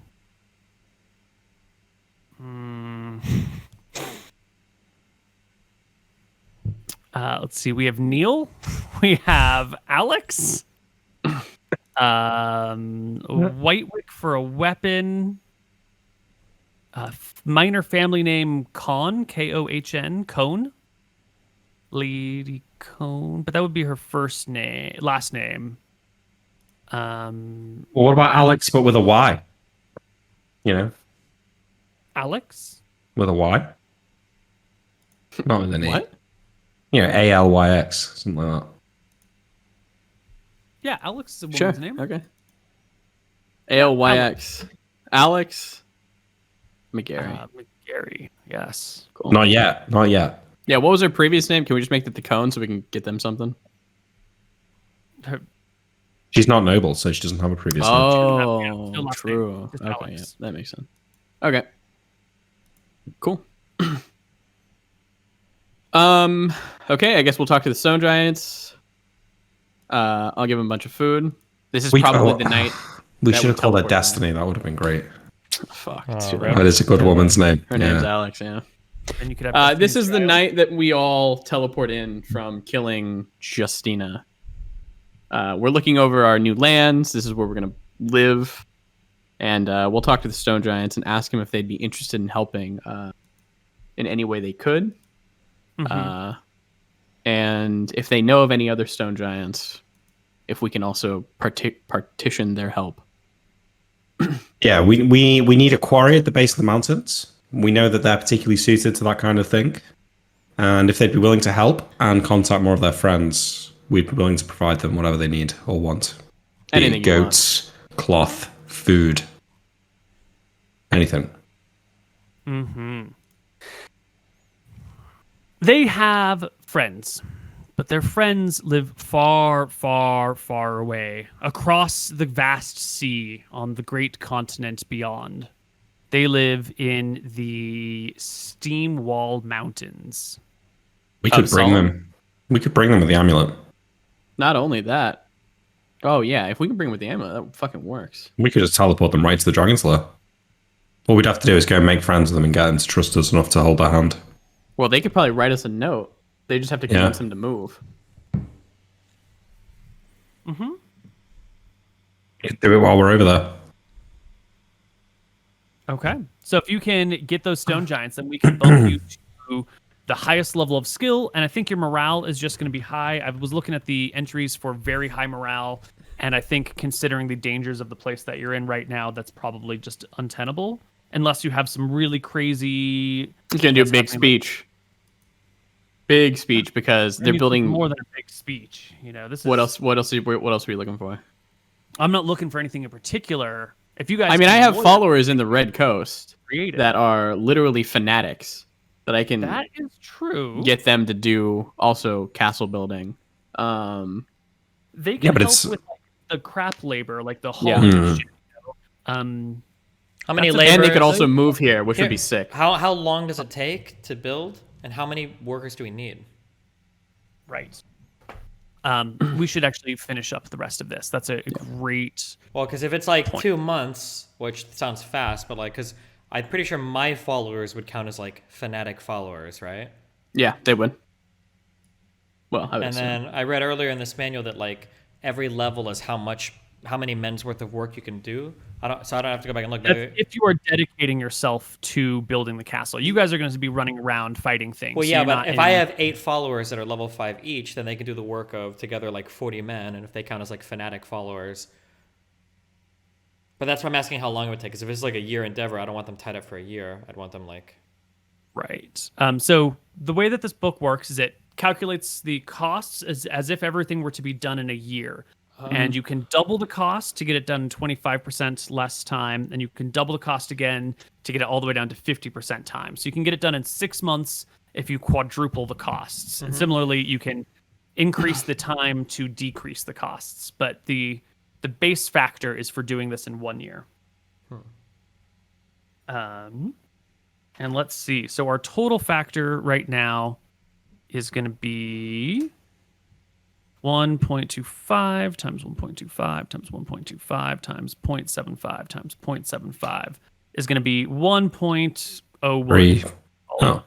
So basically Just before one I man. guess we do any argument or like any calculations real quick, I'm just gonna argue that maybe we can get it 25% faster, so we can get like without the doubling of the increase, just because like we did the marriage thing. I think that might add on like a huge benefit. I didn't So just- follow that exactly. So because we did the marriage thing, and because it's like actually a huge benefit for them as well as us, maybe we can get a free extra 20, like it's 25% quicker, just base. Does that make sense? No, because that's what these factors that we've already included are. Oh, damn it. But Neil, the number you've calculated, does that assume high morale and high skill, or very high skill and very high morale? High and high. I'm doing He's gonna high do and both, low I right think. Yeah. Yeah, so we could increase it by another If you get 0.75 squared. yeah. I also think we can get fanatic because of our followers. Maybe. If we could get both of But those, maybe, yeah. then we could reduce it by 45%, more or less. Grand is 600 time, but there's two of them, so 1200. Gold is 3800. And the Great Building is just one.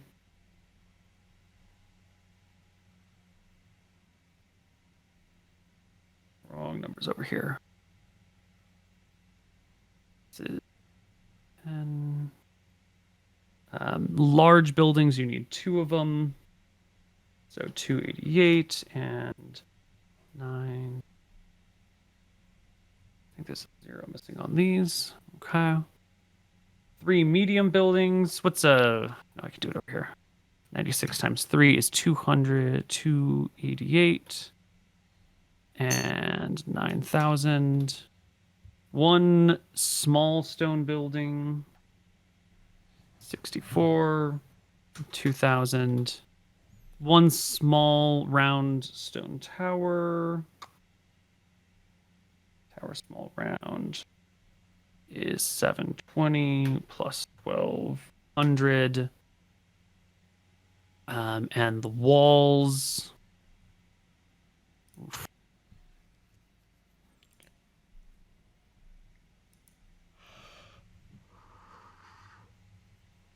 We're doing 5 of these towers, not just 1. 600.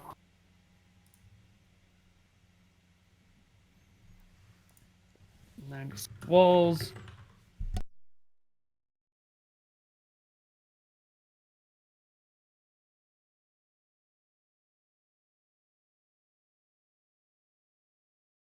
$2,880 gold.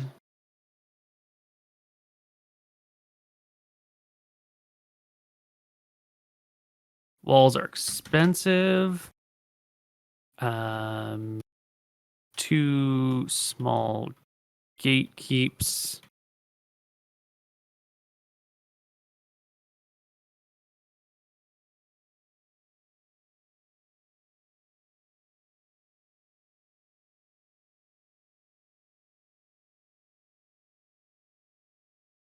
Oh shit, those gatekeeps are expensive. Holy shit. Drawbridge. We didn't even factor moat yet, but we can do that.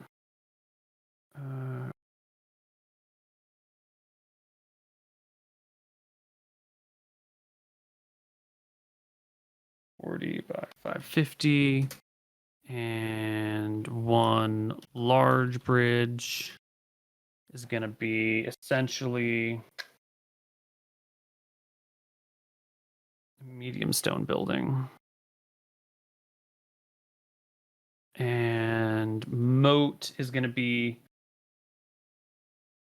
96 plus a little bit more.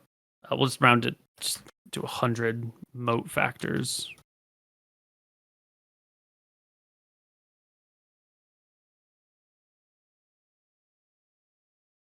By 1,000. Okay, that's cheap. Probably a little bit of digging in here, which we're not going to do because there's a bunch of ditches for the underground factors. But then we'll just get to the big ballpark right here. That's a brass tacks. Yeah. I assume that you remember you cut the gold from the book because the book price is outrageous.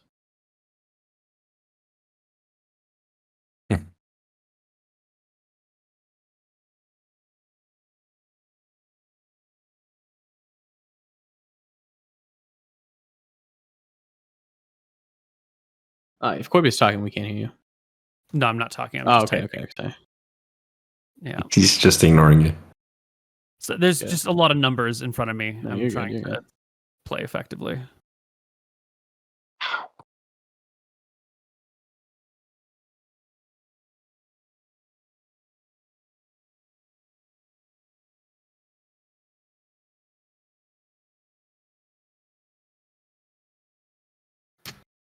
Whew. Okay, so without factoring in any time, without factoring in the climate and the geography and all that other jazz, we're looking at 193,000 gold and 12,856 man days, something. Would tearing down the vampire castle help at all or no? Workstone already let's there, see. ruined. There's some stone there. The wood there is all trash. You Wood might fucked be the able wood, yeah. to get a little bit of material from that, but it's not going to be nearly enough to make a dent in here. We're talking like Okay, yep, that's pennies fine. on the dollar. Yeah. Cool. And so if you do this at high skill and high morale, then all these costs go up by 10%. And if you get very high skill, Wait, down by 10%, you mean? no, up 25. Why? because 1.25 times 1.25 times 1.25 times 0.75 times 0.75 equals 1.1, and that is the multiplier on everything. Yeah, but you're assuming high, right?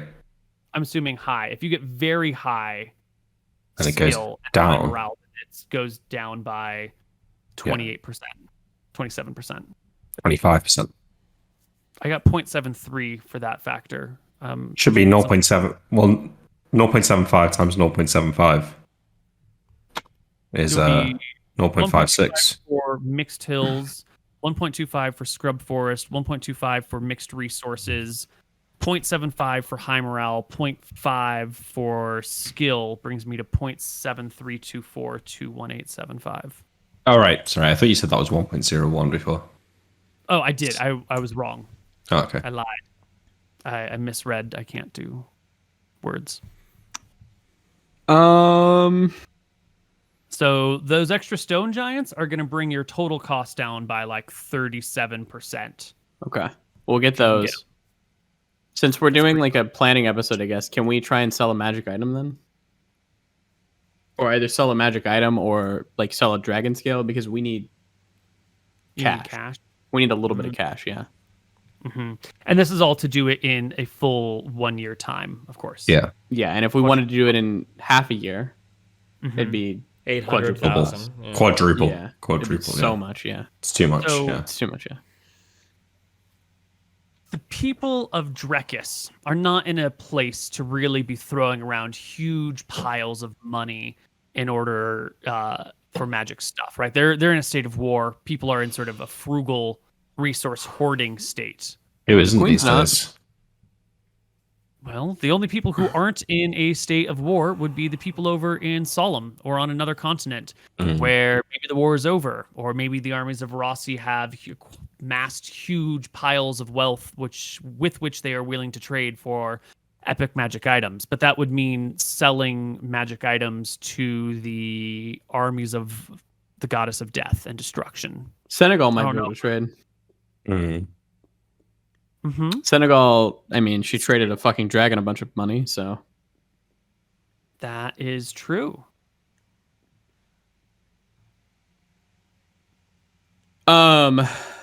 I will get a messenger over to go to the Red Coast. I want to move all my followers to here, and To they're here. gonna fucking work. Yeah, they're not Yeah. gonna live inside the keep, but they're gonna live, I guess, near here. You're going to And- need families for your soldiers, right? We don't Yep. need to pay all of this money right now, right? No. You do No. not need this up front. Yeah, okay. I mean, we're So When we do we can get get this it by, I going. guess? Well, I mean, we're over making the money course of the year. passively from our people because we run the Riverland, so we should be getting some passive income from that. How much is that? I don't know if we ever figured out exactly. That might be enough to I- cover it right there, maybe. I think he calculated it. I did a calculation stream where we sorted it out. Essentially, we need about 17,000 gold a month for 12 months to build it. Oh, also, to try and help out with the money, obviously this isn't going to be in your calculation, Koibu.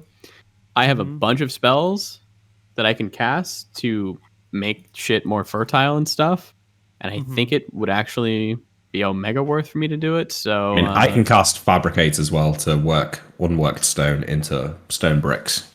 I mean, if I we was talking about. if we'd spend a significant amount of time trying to help, we could help, but I'm not sure that we're really going to spend that much time. Yeah, the problem is that No, we have to be there for weeks or Oh, months. you're talking about the taxing thing, right? Yeah, I'm just talking about the taxing thing. We'll bring in 7.5 million copper a year. So 600,000 copper a month, 6,000 gold a month in profit. Not bad. That's after paying for all of their workers. That's after paying for all the sheriffs and yada yada yada yada yadas. That's over 1/3 of the cost. Yeah. What if I do like I guess like let's say in a year, this is gonna be for you to calculate later, I guess. I have plant growth. There's that. And I also have age plant. Age plant to the lesser extent, but I think plant growth will actually help them a fuckload. Enables the caster to choose either of two different uses, causes normal vegetation. That's not what you want. Nope. The Second one. second use affects a 1 mile square area. Makes a saving throw based on the caster's level to see if the spell takes effect. If successful, the spell renders plants more vigorous, fruitful, hardy, increasing yields by 20 to 50% given a normal growing season. Wow.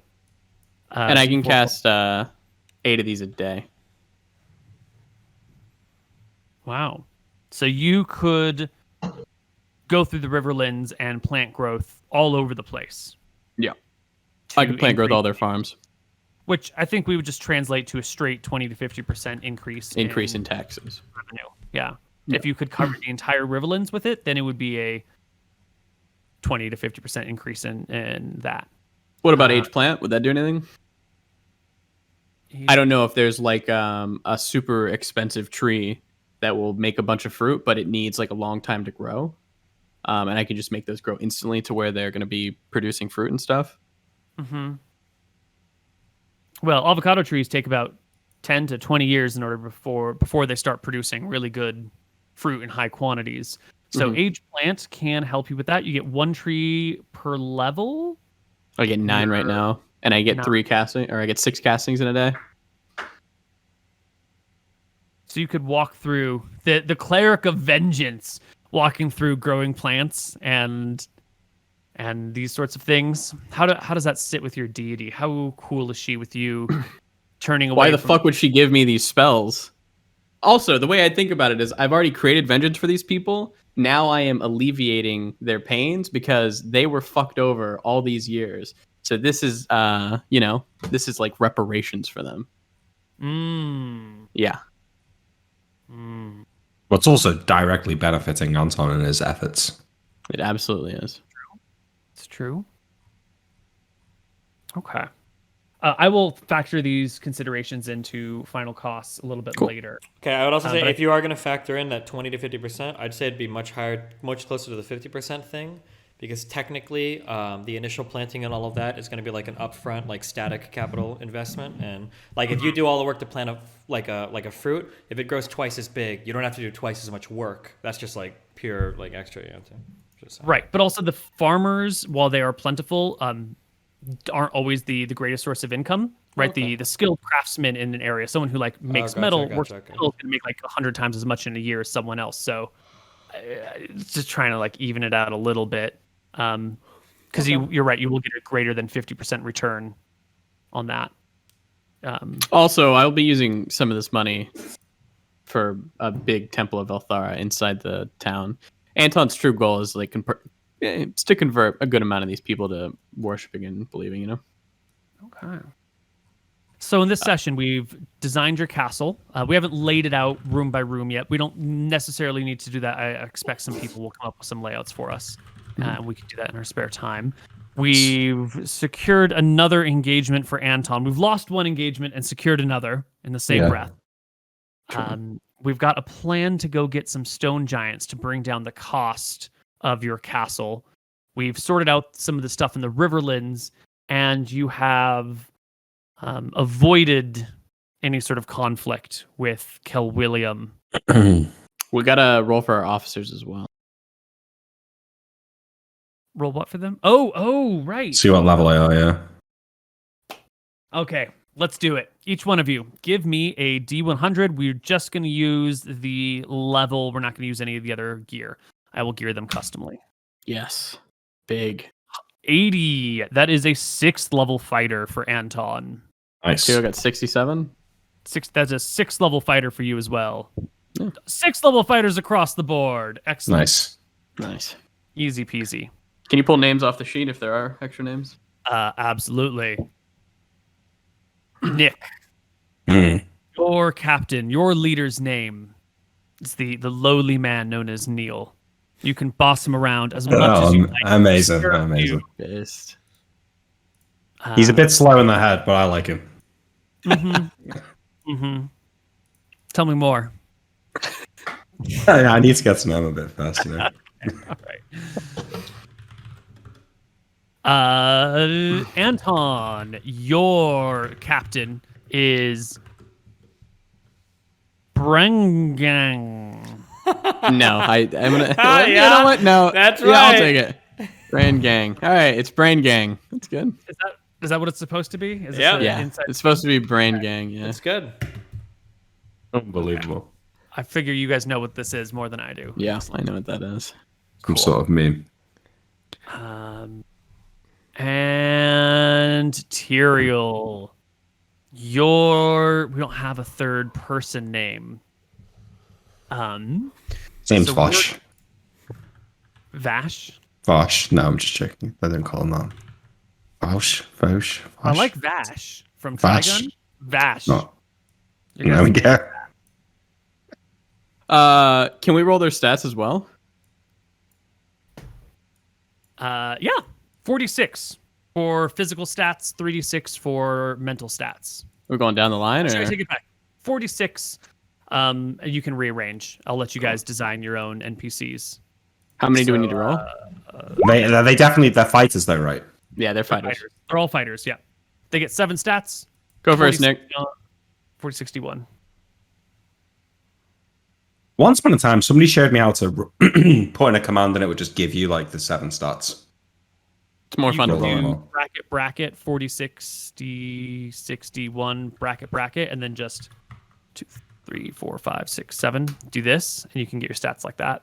How do I do that, Neil? Just type it to me in Discord. Yeah, put it in. That's gonna give you bad stats, though. Nah. That, but you just do that with a space 7 times. Okay. So this, yeah.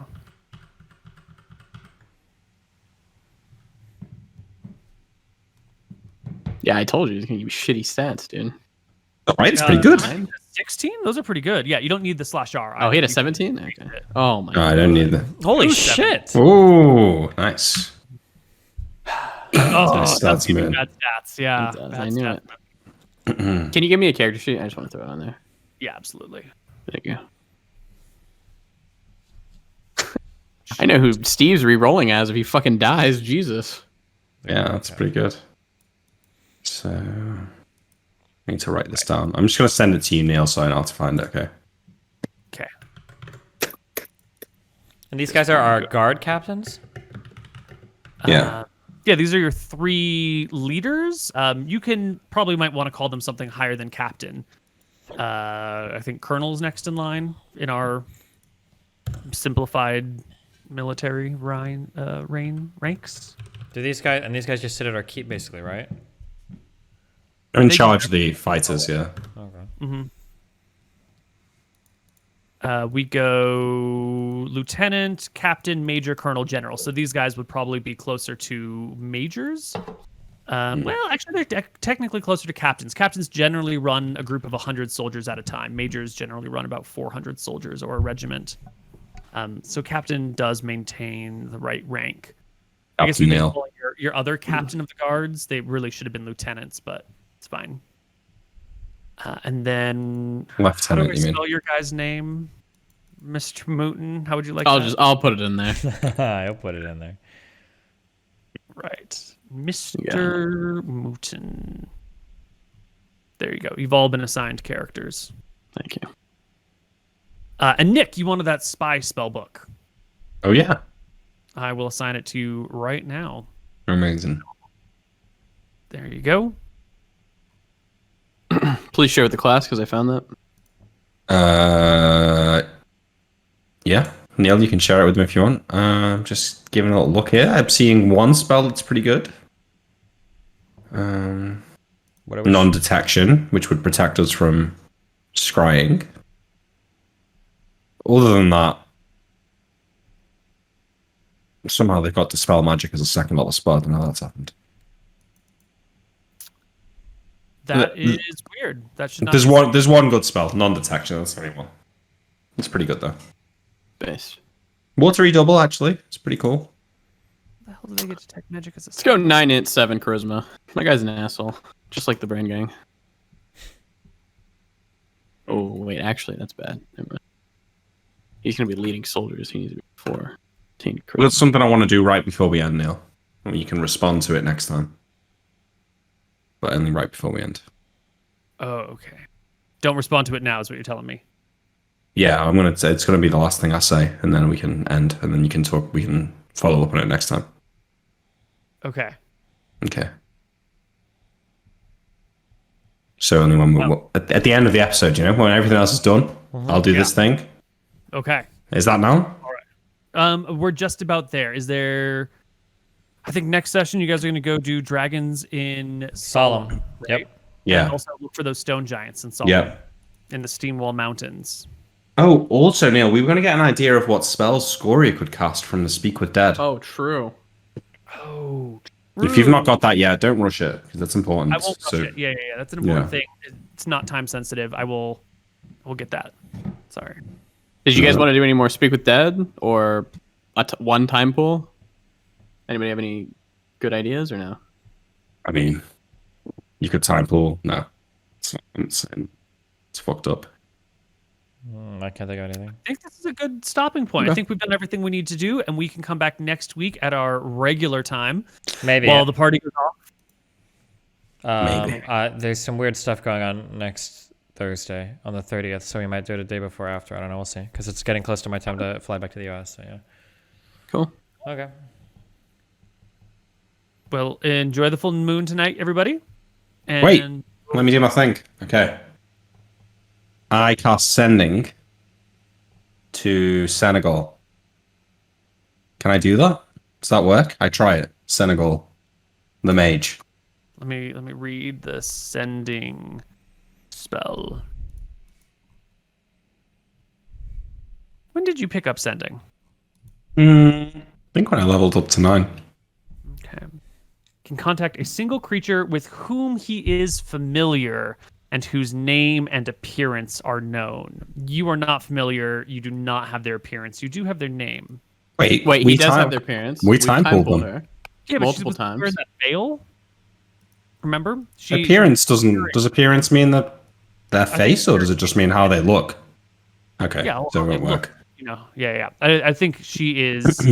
I intentionally had her obfuscate herself because she's trying to Avoid this kind of thing. Okay, sure, never mind then. All right, fuck it. Sending Scoria then. I send Scoria. What do you send her? Middle finger. Yeah, you'll have to try harder than that. We're coming for you. Wait, ask her if she wants to trade. We got fire rings that would help us against her. Maybe she wants to trade a lot of money for those. Help her castle speed up. Okay. Guess So it's you it. send. You got to try. No. Nope. Yeah, you'll have to try harder. Justina was only the first. Wow. Something like that. A vague threat, you know. She can respond if she wants. I hope she does. We'll bring it in. We'll bring her response in next time. Okay. Well, we'll see you guys in 10 days or whatever. I don't know. Whenever we're back next. Yeah. Au revoir. Bye-bye. Thanks for watching. Have fun. See you guys later. Ribberino. Bye.